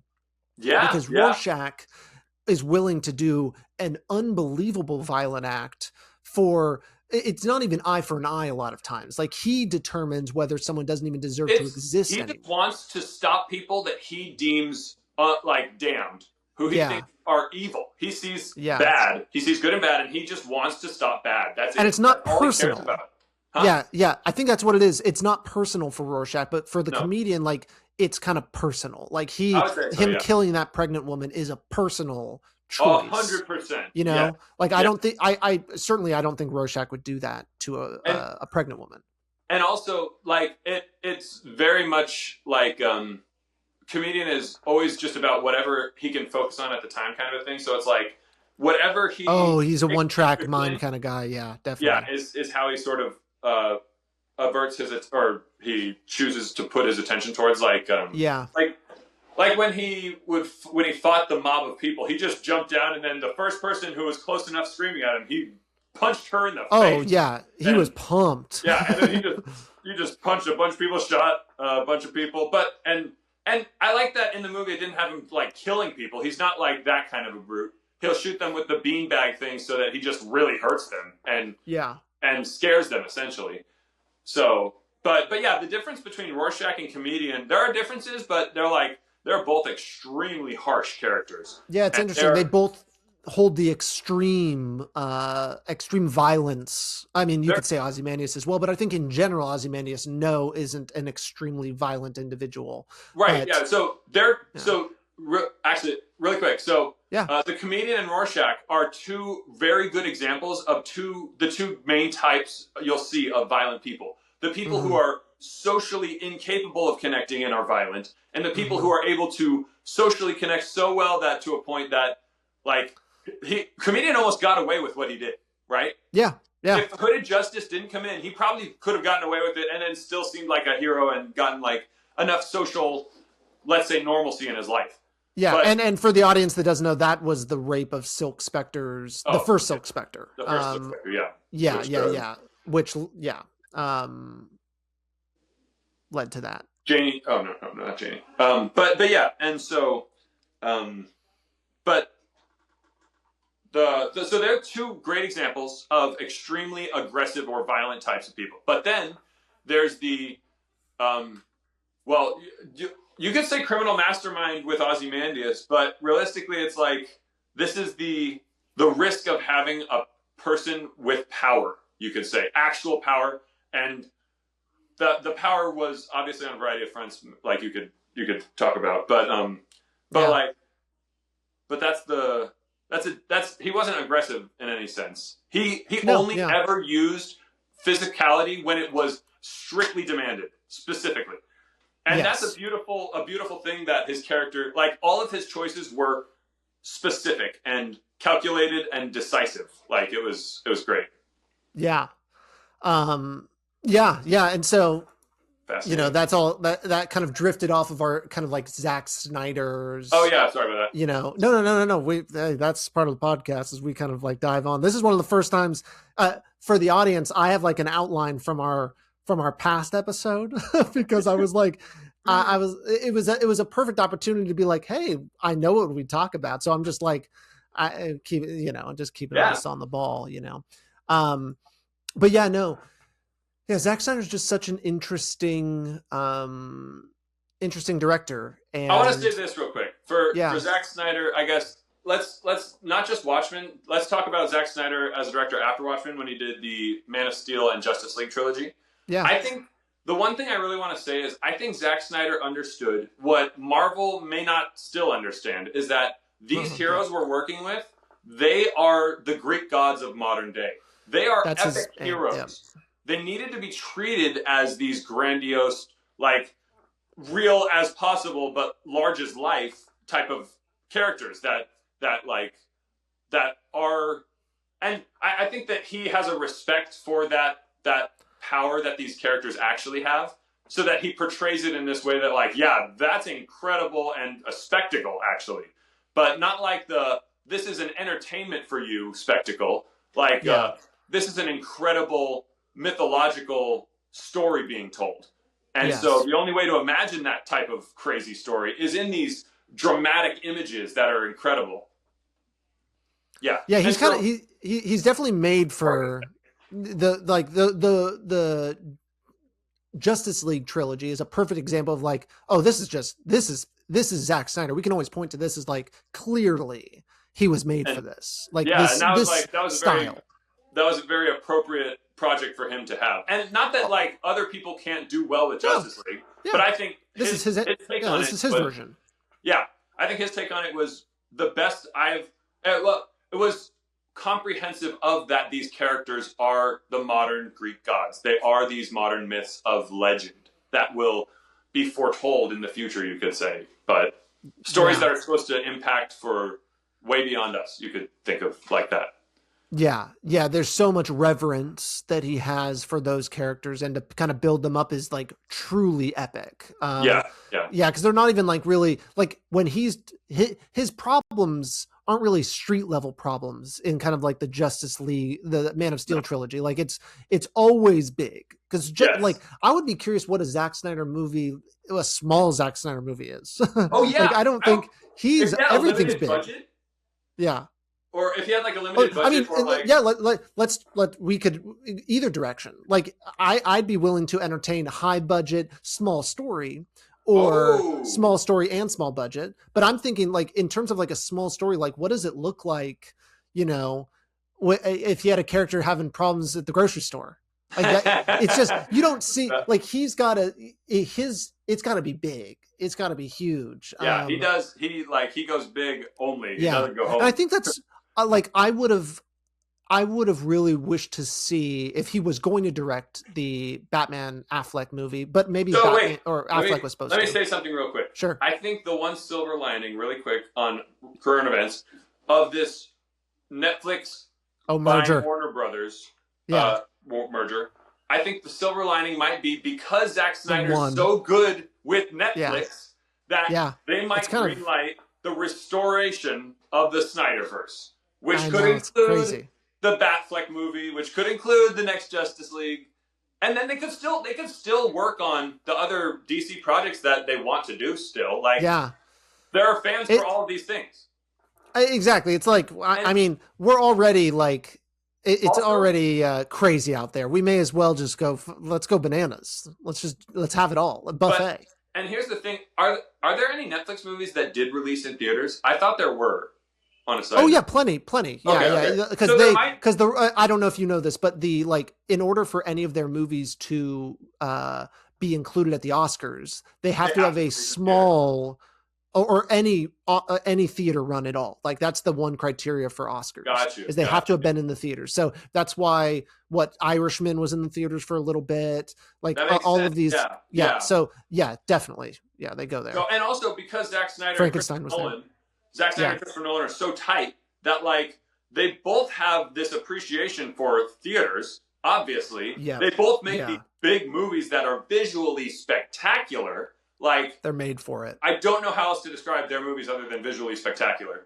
So they are both huge advocates for that, and so if they're also big involvement in Warner Brothers, Netflix, DC, then hopefully there will be an understanding that theaters are prioritized. But regardless, the possible restoration of the Snyderverse is all I hope comes out of more than anything. All I hope for. Yeah, exactly. It's like, hey, if we have to live in like this absolute monopolistic hellscape, at least let me have my movies. At least let me have the movies. Just make the movies I want. Finally, yeah, because I mean, a Batman Affleck movie. I'm like, I really liked his. I would have so been down. I would have been down. And I think like it also. I feel like I want to see Snyder do a really like he does grounded stuff, but like grounded even more. And Batman's perfect for this really grounded crime or grounded definitely. Like villains and things like that that I'd like to see more of. You touched on a good point, which is what I think. I don't know who Zack Snyder's casting directors are, but let me tell you, they picked the perfect people for the roles practically, I feel like. Almost. And like Aquaman was an interesting one, for example. Like no one would have seen how that worked from the get-go. We're all like, "What?" It's a totally different, And then, amazing how well it works. And then to the point that movie was the Aquaman movie alone was huge. But it's one of the most successful movies ever made. It just like it went bonkers. I think in China and like internationally, it was just like people love that which shit. Is just mind blowing and gnarly. Yeah. But yeah, it's crazy. But yeah, I think they fundamentally have a really good choice in who they cast, whether it's Zack alone or Zack with his directors. But because sorry, what's his name? Manganiello, I think is his last name. But the guy who was going to play he was in Justice League very briefly, but was going to play like Deathlock or whatever, Deathlock. I forget the Batman villain, but that was basically going to be the villain in the Batfleck movie. Interesting. And it would have been really cool. Like it was also like another guy. There's a lot of like photos that Snyder took of him like on set and stuff. And it was just like, damn, we did like, it does suck to know of all the movies we missed out on. And so I'm like, I don't think obviously Snyder's never going to have a hard time. Cause even like even the Rebel Moon series, like it didn't, I don't think it did like in terms, if we're talking critically or if we're talking like running the numbers, I don't even think like his movies do the biggest numbers or anything like that, but there still is like this appealing thing of like, oh, what does like he can put people in the seats and at least have like a spectacle, which I can really appreciate. I think it was basically because after Justice League came out and it was Joss Whedon's Justice League, that was when I think the drop off really happened for his numbers, because Yeah. he had a relative decline to an extent. It was like 300 Watchmen, Man of Steel, Batman vs Superman. There was a relatively steady arc of success within his career, and then Justice League came out, but it was the Whedon cut, and Zack Snyder stopped working for a while, but then he came for back. Obvious reasons. Yeah. And eventually, when like all of us fans paid to restore the Snyderverse, he came back to finish making the Justice League, and then he continued making movies like Rebel Moon and Army of the Dead, and then like so. But I don't think, and those were Netflix, and so it wasn't the same. And I would say that like I still think he was quite successful for the time that those prominent movies were happening. And he kept bringing them back. I mean, it worked. He could easily make another movie that's worthy of theater release and people making a fuss about going to see it, and possibly Christopher Nolan has a lot higher of a likelihood of that happening.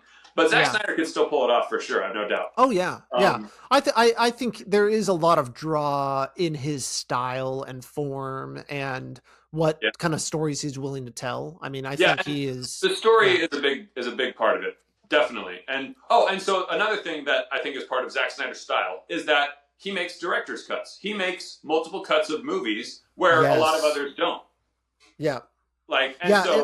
He Rebel Moon's a perfect example. Like, he comes in with a deal of like, hey, one for you, one for me. And a lot of times people do that. Like, I'm going to do one whole movie for them, and then I'm going to do a totally different movie for me. He does it where he makes the same movie, but in different ways. Yeah, and so like Rebel Moon was so interesting because the director's cut was so much darker and heavier and like just it went R-rated. Like not only was it like R-rated, like it's not just like adding in blood, but it's like changing so much of the story and vibe. It was quite a different sense of story, you could even say, because of how different it was. But and that was very interesting. Like the only movie I really like in recent thinking is Man of Steel that doesn't have actually I don't know about Army of the Dead, but Man of Steel didn't have an alternate version, which was interesting. Oh, interesting. Watchmen did, Batman vs Superman did, and Justice League clearly had the Whedon cut. But if we didn't have the Whedon cut, we might have had multiple versions. But there's multiple versions even of Zack Snyder's Justice League. Like, he has the black and white version, the gray version, which is Justice is gray or whatever. So he loves messing with the form. Like, that's something he really likes, and like that he's like the only director out there that is doing that. Of really changing. I think Godzilla -1 is a good example of like a movie that came out recently where they also did like a black and white version. Cool. Yeah. I know that. And so it's cool to see them kind of messing with that, because that's something we talk about on the podcast a lot, is the form of film also really dictates so much. And like, I watched even before Zack Snyder's Justice League was black and white, I turned my TV monochrome so I could watch it because I knew it was coming. So I turned my TV monochrome and I upped the contrast. I was like, I'm going to watch it the way he wanted it, because he kept saying like, this is kind of how I intended it. And I love it in black and white. Yeah, I mean, that's my preferred version. So cool. I watched it in black and white just like a week ago, actually. Or less. Oh, nice. Yeah. But yeah, it looks so beautiful. It really does. Love it. It really does. It's really cool. It's incredible that like it can still be so entertaining without any color, essentially. It doesn't. Yeah. There's this director named Steven Soderbergh. He did all the Ocean's movies, which you've probably heard of those, like Ocean's 11 and 12 and all of those. He's a really famous director who's done like, he's one of those directors that works so much. He releases like a movie every year, sometimes two. Wow. And that's a lot. But he did this. Yeah, I know, he's insane. But he did this really interesting thing where he took Raiders of the Lost Ark and he took all the audio out and then made it black and white, and then added like Nine Inch Nails, I think, songs on it, or at least Trent Reznor, Atticus Ross. It might even have been Social Network or something. But added like a really like kind of simpler soundtrack, and it was It's really cool. I highly recommend people go and That watch it. I sounds watched so. it for a little bit, but it was a great, like, he did it to like accentuate and to point out like how great cinematography it was in Raiders of the Lost Ark. He believes it's a perfect film, and I think you can argue Raiders of the Lost Ark is a perfect film. Honestly, yeah, I wouldn't Yeah, argue against and that. yeah, and how the images, you don't even need the audio. Like the images are No. enough to Yeah, do the it, and images are even in incredible. black and white also kind of forces you to really appreciate the form, like the Yeah. actual, like the lines, the way things are, Also, versus like letting color kind of blast you. just to touch on this, the scene Yeah. where the people like melt from the arc actually opening, that scene is still Oh yeah. impressive, I would say. Like Oh totally. I mean, they the knew what they were so good. and, Like, I mean, effects back then were epic. I and mean, I they think that's just, why practical effects are so important also. I think practical I effects are know. so good. Okay, all right. Let's to pull off that. Zack Snyder is a green screen, blue screen fanatic. Well, yeah, but only for things that make sense. So, for example, with Watchmen, they made the entire Night Owl Is ship. It was yes, all real, fully yeah, inside and out. Essentially, obviously, it didn't fly, but sure. all the stuff Wait, actually lit up. All the stuff actually lit up and was like really there. And like they did have it fly in front of a blue screen where you had the yeah, city, but like almost always the choices that he uses for practical effects as opposed to special effects. A yeah, lot of them make sense. I like Watchmen, like for example, the scene with the fight where a guy gets his arm broken. You can tell yeah, it's not practical effects. You can tell it's special effects. yeah. Um, It's so almost it's like not like 3D movie level. Like it's kind of like going yeah, into the actually, screen that's a a good way little, to you put know. it. Yeah, Yeah. but so like he's not like all about the practical effects, and I sort of wish he was more. Yeah, I know. But That'd be really interesting to see him right go that way. to be much more on practical effects side. Yeah. But I do think that what he chooses to use for practical effects is all really great, especially because like the important parts of this story all have the practical effects applied. You could say, and Doctor Yeah. Manhattan, you literally can't do that without You CGI. can't. So like, it's impossible. Yeah. And Billy Crudup doesn't look like that. No, he's that not and the a he's not terrible the story. buff god. The guy who did play the part for Doctor Manhattan's actual body that they like Yeah. scanned and used. So he was big into fitness, obviously, Obviously. and he thought he could outrun a train, and he couldn't, No. and that's how he died. He died? Oh my lord. Yep. Yeah. Oh So my Doctor Manhattan's god. body double Is gone. is gone. That body's Jeez gone. Louise. Turns out he wasn't able to come back. I'm sorry. That's so dark. No, that's fine. It's fine. We got a comedian here. Yeah, no, that's that's awful. Crazy, weird little factoid about it. Yeah, it's sad, but Yeah. true. I'm pretty sure it's true. Yeah. But okay, I want to yeah. talk really quickly about some. I would say that straying from Zack Snyder. Well, Sure. I think Zack Snyder understands the importance of quotes and us talking to each other, of dialogue. Dialogue, Yeah. I think, is such a huge, important thing for him. And like, Yeah. since we're talking about Watchmen specifically, I won't go into the quotes from the other things that he's done, like Man of Steel, that I really love. But Sure, of course you do. Of course. You probably have a whole shitload of those too, I'd imagine. yeah, but the Watchmen is full of great quotes, like, and that we connect with. So like, Yes. a great one would be Dr. Manhattan when he gets ambushed by all the reporters, and he says, "I said, leave me alone." That is easy to connect to whenever you feel overwhelmed, overstimulated, and need to get out. Like, yeah, because it's or not that even just people it's not even just threaten the line. Yeah, it's not even just the line there, because I mean, we're talking about a god Oh being yeah, bothered. that moment alone You know? is huge. That moment, Yeah. because so basically, Dr. Manhattan gets confronted with this idea that everyone he's ever been around, he has given cancer to and is killing, and then, and so he's gaslit to believe that he's doing that. Ooh, And then, gaslit, yes. that's exactly yes. right. Yeah, that's And exactly so- right. And then all the reporters ambush him to ask him what he has to say about doing this. And this was already after a point where he had a fight with Laurie, who was his romantic partner, and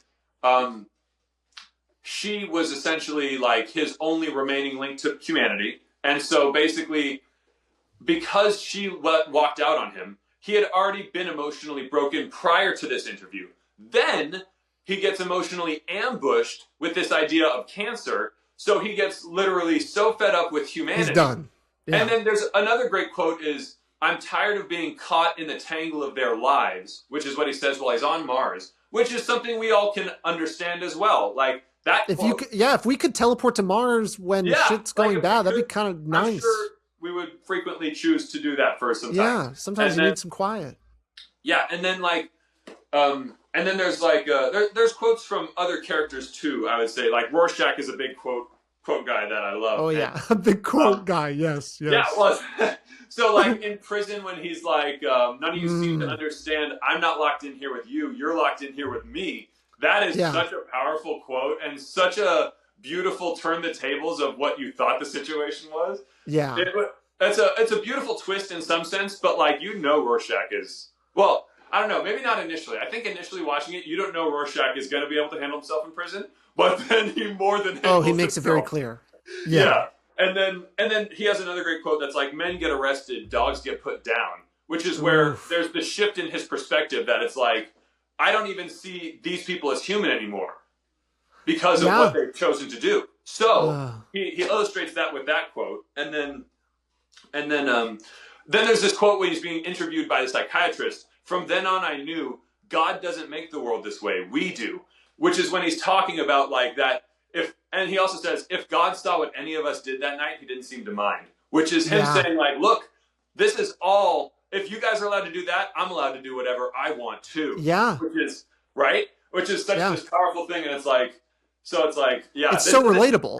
And even though like Rorschach and his story is crazy, it's so relatable. I mean, we all ask ourselves those questions. Let me say this. There's a beautiful lesson in this idea too, which is like the reality of the situation is most of the bad things we experience in our lives are either our own actions or ripple effects from other people's actions. But the bad things in the world are from people. It's not like God or the world doing this. Like what makes it's not all just forces of nature. So many of these things are choices forces of nature that people make. Forces of nature are more obstacles for us to contend with, and we have done a great job of doing so.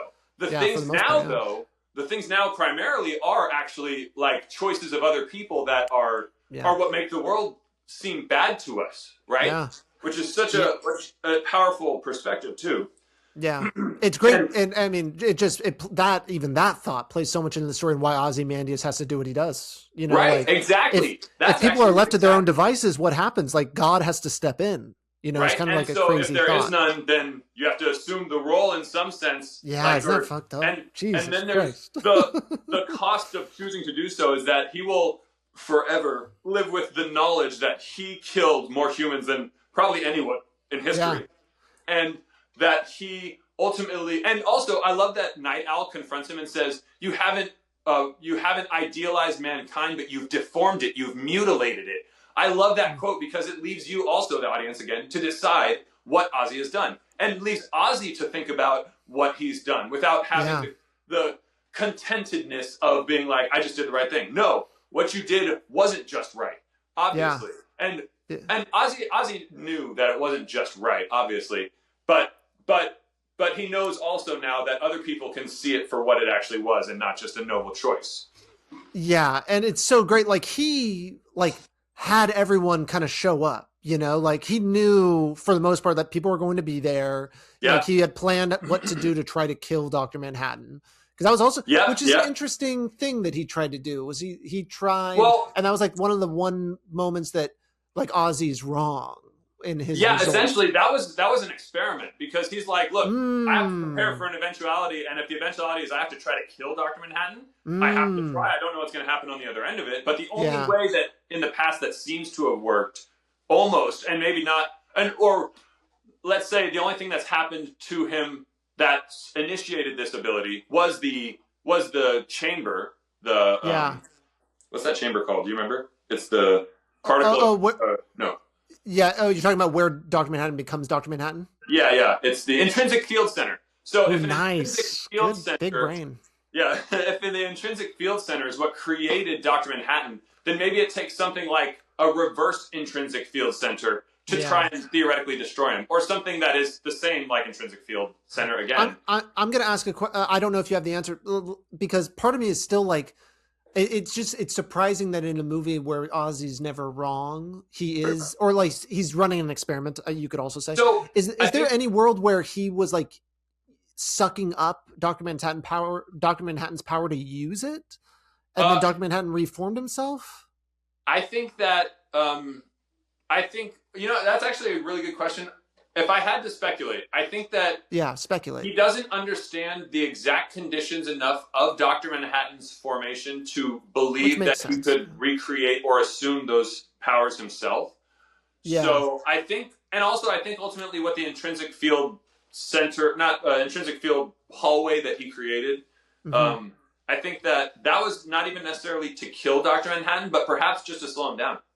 Because he might need to buy time before Dr. Manhattan arrived and stopped the machine from sending the energy blasts. Yeah, so he needed to buy time. That's a very good point, because I do believe, like, if we're to believe the Ozzy that is presented in this story, like he's thought of every eventuality. Yeah, everything is intentional and chosen for a reason. Yeah. Yeah, very, very interesting. That's and then okay, let's go really quick. Let's and also this, I already said it, but this illustrates Rorschach's character is never compromised, not even in the face of Armageddon. That's always been the difference between us, Daniel, for him and Night Owl. And then obviously the great intro quote of the whole story is Rorschach saying, "The city is afraid of me. I've seen its true face. The streets are extended gutters, and the gutters are full of blood. And when the drains finally scab over, all the vermin will drown. The accumulated filth of all their sex and murder will foam up around their waists, and all the whores and politicians will look up and shout, 'Save us!' And I will whisper, 'No.'" Which is like, okay, that is a badass intro for starters. Oh, it lets us all in on exactly, and that's word for word from the graphic novel. I mean, this is the perfect introduction to what we're about to and it experience. Perfectly illustrates that this isn't like a hero who's here to save everyone. Clearly, he just said no. He just judged very harshly a lot of the people in the city and said, like, "Fuck you! I don't give a shit.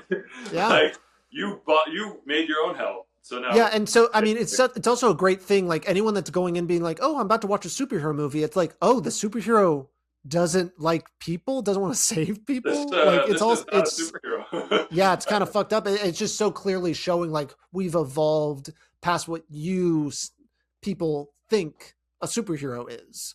Like, definitely. This is a different world now.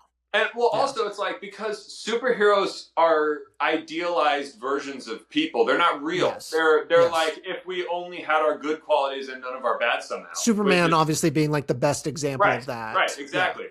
Superman being the perfect example of having only good qualities like and perfect zero good. bad. Yes. Yeah, perfect good. Yeah.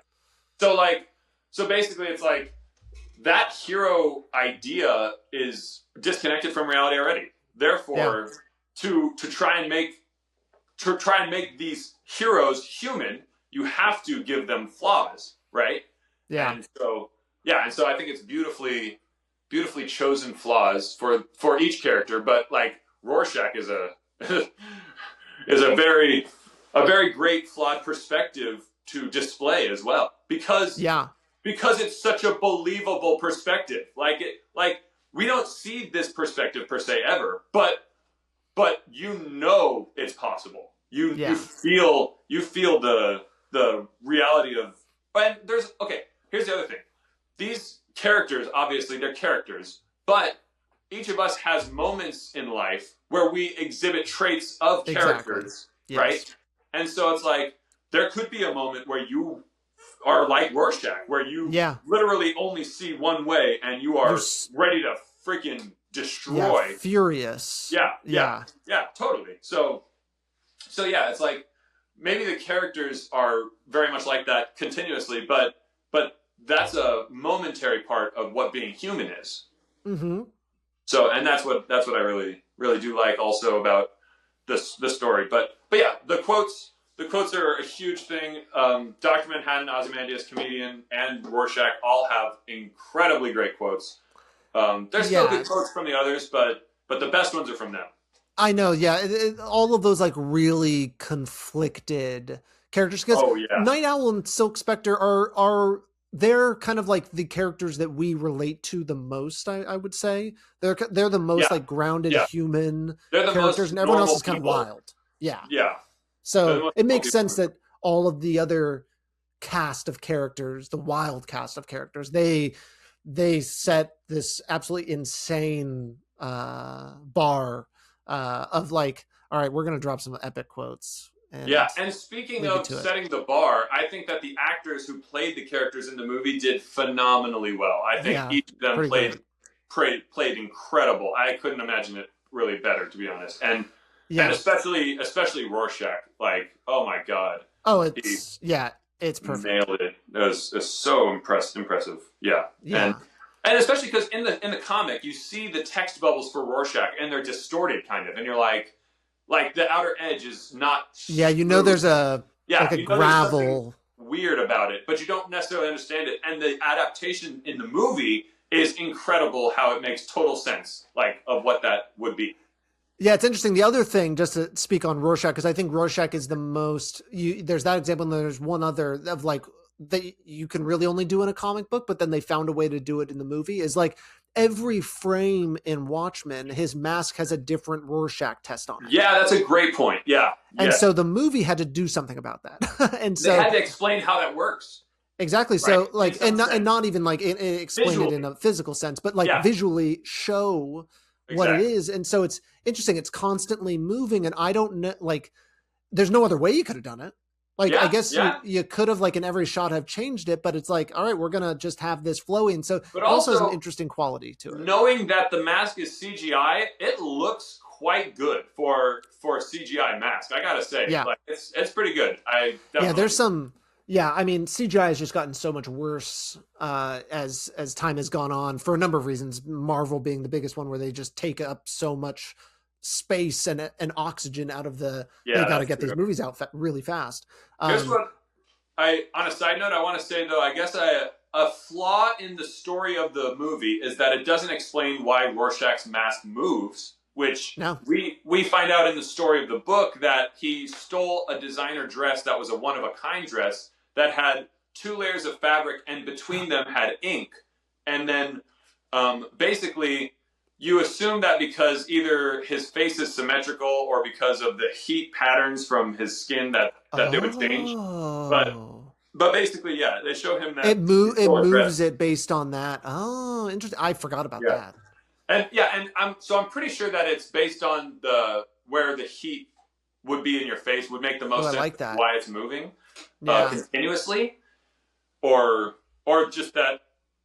Actually, it would be hard to understand why it would be contingent. But that's, I think, what necessarily the flaw might be in the movie is that it doesn't explain like movies don't have to explain everything either. I mean, that's like it's also, people think it kind of does a lot of times, but I personally am like, you know what put in what matters. You can have it be like everything in the world is explained, and that's for something. True. You could. Yeah. And I want to say that what I like about this story too is the way that it's told. Is that it jumps around through time a lot. And the first time you watch it, that's really complex, and you're trying to track the story and figure out what's going on. And that's kind of a good thing, because you're trying to figure out what's going on in the story as well. You're trying to figure out, like, who's behind what's going on. But like, none of the time is wasted. All of the time that's used makes sense, and that, like, that lets you want to watch it another time. It's one of the movies that watching multiple times rewards you, because you understand it when you watch it more than once. Like, because you got so much. Yeah, you got to love a movie that actually, like, it respects its audience, and and it's willing to put a lot of things in there that you can chew on and take in. It's philosophical, so you can spend time with it, and it's not wasted. Like, and there's so many movies that you just like. There are popcorn movies out there that you can just watch over again just to kind of get that, like, thrill of an action scene. This is more than that. This has that, but it definitely has the philosophical. Yeah, but it is a very deep and powerful Yeah. story and has some very heavy, serious subject matter in it. So it's like, Yeah. this isn't some simple, let's go to the theaters and watch a nice movie or an exciting movie. Like, this almost breaks all the categories of comfort that you would find in genre. Like, it has so much heavy material contained. Yeah.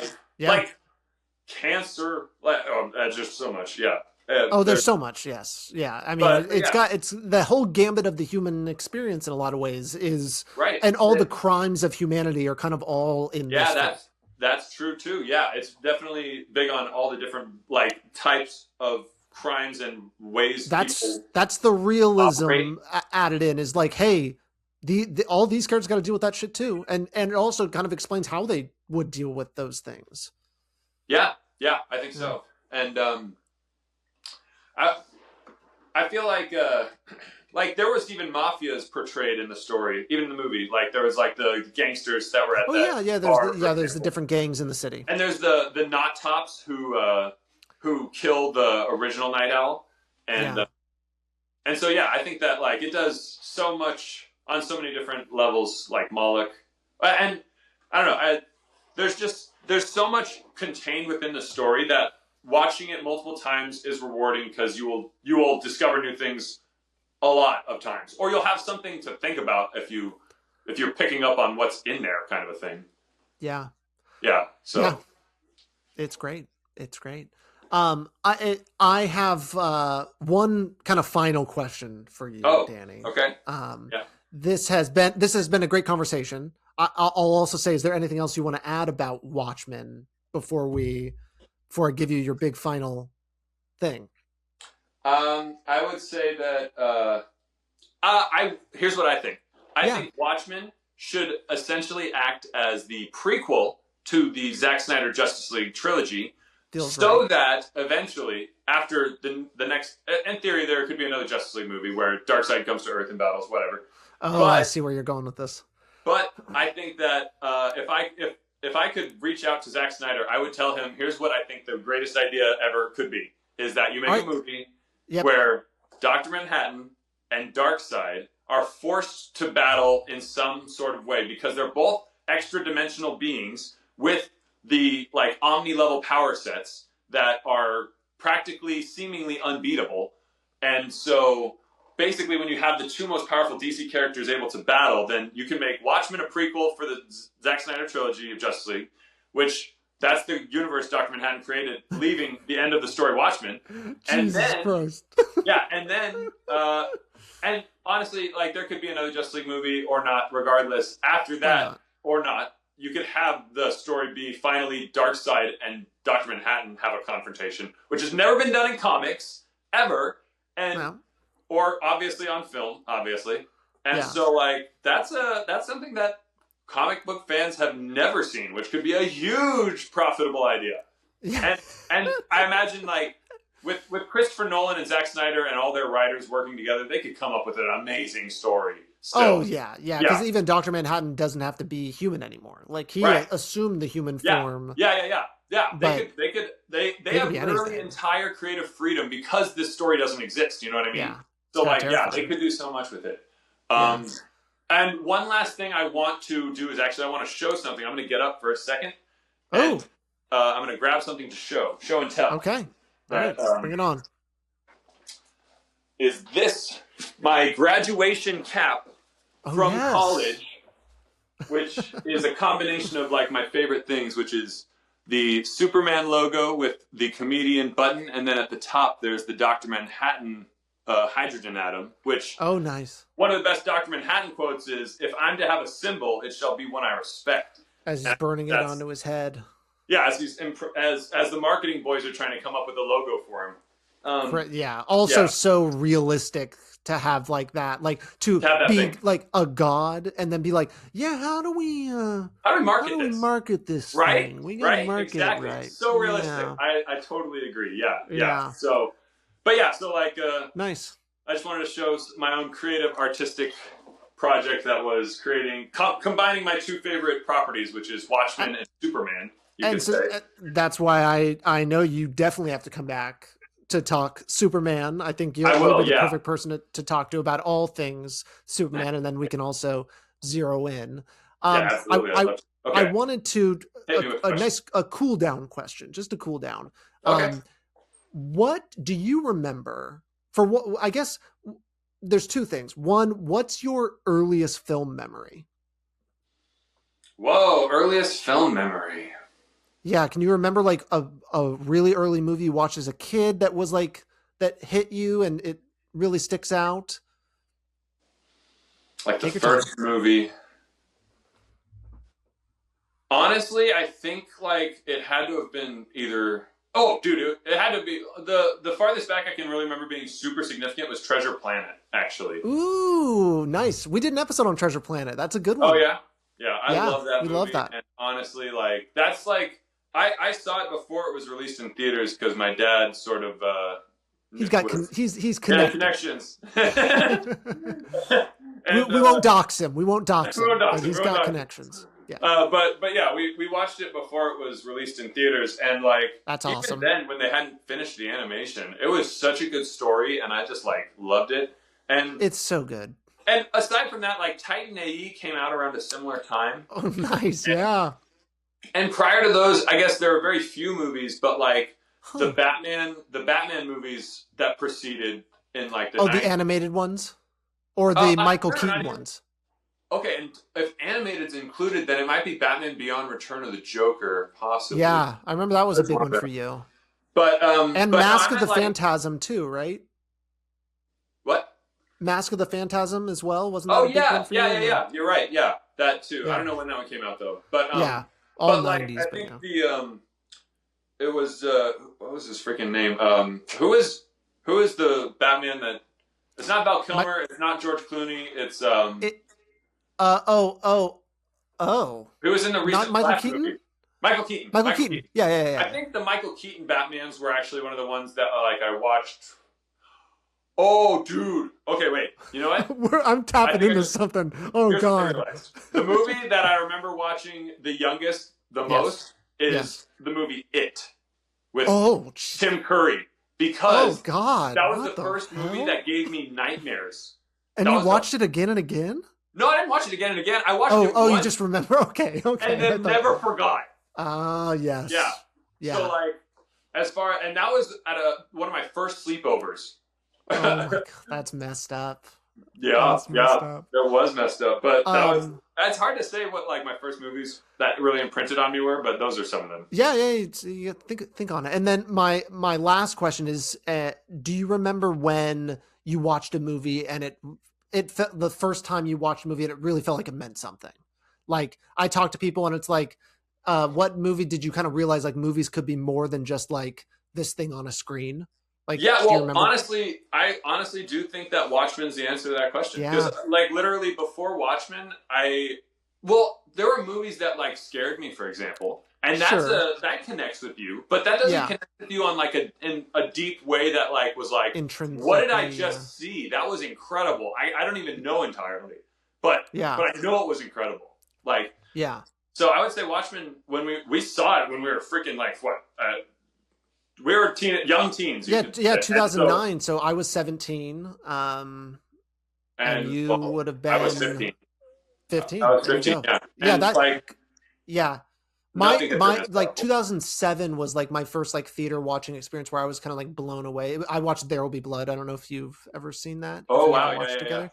But that one was like my first one was like, what the heck? Like, oh my God. And I was watching Stanley Kubrick stuff at home too, I guess. But yeah. So like I think it was just that I didn't understand much about movies. I think there were movies that were more intense or more not more intense or interesting. There were movies that I saw before that would have like been almost worthy. Like I saw Passion of the Christ, for example, which is a very powerful movie when I was young. Yeah. Oh yeah. When I was damn. young. So that was. I remember going to the theater and seeing it, and I remember going to see Star Wars 3 in the theater. I remember waiting. Yeah, that was a banger. I don't think we knew we probably just had met each other right around. Maybe just met. Yeah, so I don't think we saw it together. But I also I remember 2005 watching Revenge of the Sith in theaters, and it was the coolest thing ever. Those drums at the beginning. Oh my God, it was so cool. That was like right around the same time as Batman Begins. Yeah, Batman Begins 2006, yeah. Yeah, just a year before. Yeah. Yeah, blockbuster movies, and we're gonna do an episode one of these days on the podcast about like early 2000s blockbuster films that we all kind of know and love, like Lord of the Rings being like what really like ushered in like this like new that and Pirates of the Caribbean. Those are kind of they ushered in, and Spider-Man. Oh my God, I'm gonna start naming them. X-Men. Like there's just this like they just propelled all of these things forward, and Batman Begins being like kind of the next, and then Iron Man being the really start of this new chapter of like what a blockbuster is. Dark Knight, and it's interesting. It's very interesting. Okay, what's the second question? I'm curious. That was the second question. Okay, I want to return to the question of if I could be a character from the story. So realistically, we've already covered that each character in the story is kind of an element of human nature. So sure, I feel all of them at certain times in life, I would say. But like, I guess the character that I most actually am is Laurie. The character I most feel to be actually like is Silk Spectre, realistically. And like, I don't necessarily like I connect a lot with all the characters, and like I think that like I understand Ozymandias' position, and if I were him, I would probably have to make the same one, and then it's awful. But I tend to agree. Yeah, which is a terrible thing to. But it's great when a movie kind of forces you into that right corner, you know, when you have to like, wow, I guess I would make a decision that's horrible if I had to. Yeah. Yeah, kind of a thing. Or it's like, and I don't even know. I don't know that if I was in his position that I would have the wherewithal or the compulsion to do so. I don't know. Yeah. Confidence, but because that takes, I don't even know. But yeah, so like I feel like I actually am most like Silk Spectre, but I feel like I also am a lot like Ozymandias, and then at times I feel like I'm not necessarily much like Comedian, although like watch it. There are times I can be a little bit sadistic. There are times I can be sadistic. Yeah. And that's a good way to put his character.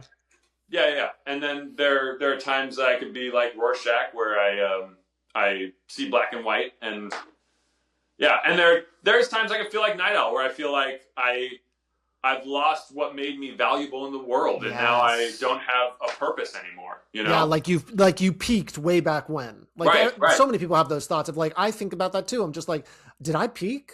Like, was it in college when I was doing all these things that like, was that going to be my most like creatively fulfilling time? Yeah, I think it's actually this episode of this podcast is my most creatively fulfilling moment I've had. So that's an honor. That's an honor for me. But yeah, so it's like that's how I see the characters in some sense, or if like I would ascribe myself and them to be like in any way, I would say it like that. Like that's the reality I feel. Yeah. I think that's such a. I think I relate to it almost completely because it is just like Laurie's the human, you know, like the one that is like every decision she makes total sense. She's acting like a human. She's just trying to deal with her problems. She's literally just real trying problems. to deal with her problems. Emotional problems. Like and Dr. Manhattan can't take a human being a human. You know, like he can't forgive and forget. Like it's all kind of numbers for him until he sees it differently. Like he eventually comes to a certain understanding of what humanity means. And then as soon as he does, Ozymandias basically like forces him to hell in a way of just being like, oh yeah, you like humans now? Well, now you have to run. Like I've now made humans hate you. It makes him have to be permanently exiled from humanity. So yeah, it's fucked. So, and Dr. Manhattan decides he wants to try to create his own life, which is, you know, an interesting philosophical idea as well. Yeah. But I guess, you know, it makes sense for the character who has total control over matter. Like, we know how life forms under conditions, you know? Yeah. So, like, to recreate the conditions isn't the hardest thing if you can control matter. Yeah. So exactly. So basically it's just like, it makes total sense to me for the character and for the story. And so, yeah. But yeah, I love the story. I love the characters. I feel like different ones at different times.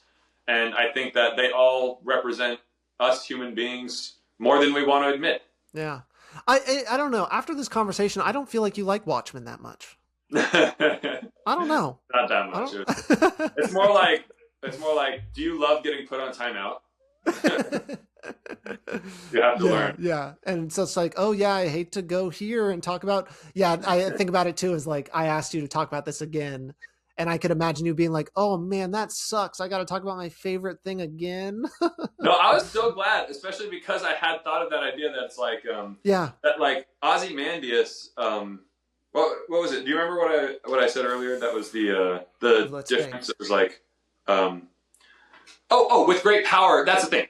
I had this idea that was like the Ozymandias, knowledge is power. Ozymandias has the most knowledge. He has the most power in that sense. With great power comes great responsibility. Yeah. The responsibility of understanding that the world and the human species will end unless you take an action that is unforgivable. Yeah. Right. And so it's like unforgettable. Unforgettable. Maybe unforgettable too. That's they're hoping it gets forgotten real quick. Yeah, totally. But yeah, it's this that thought process that I had after we talked. I realized I was like, that's the logic of the character. It's why he does it, and it makes coherent sense. So it's like, terrible as it is, I'm glad we talked and reflected and talked a second time because. Well, here, you know what? Let's do it a third time. Oh shit! All right, this time I'll come with notes. Right on. All right, Danny, I just want to say thank you again. It was my pleasure. A blast. We are. It's over 2 hours. I don't know what will be, but at least in the recording booth, we did it again. Yeah, we did. Yeah, it's always a pleasure. We always have something to talk about. I know. I can't wait for the next love you, Danny.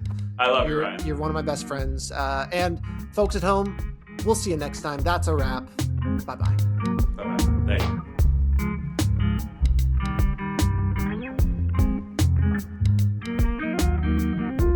Wind Reel and Print is a podcast by Salad Brain Productions. You can find us on Instagram at Wind Reel and Print Pod. You can also find us wherever you get your podcasts. And please, if you like the show, leave a rating and review. We'll see you next time.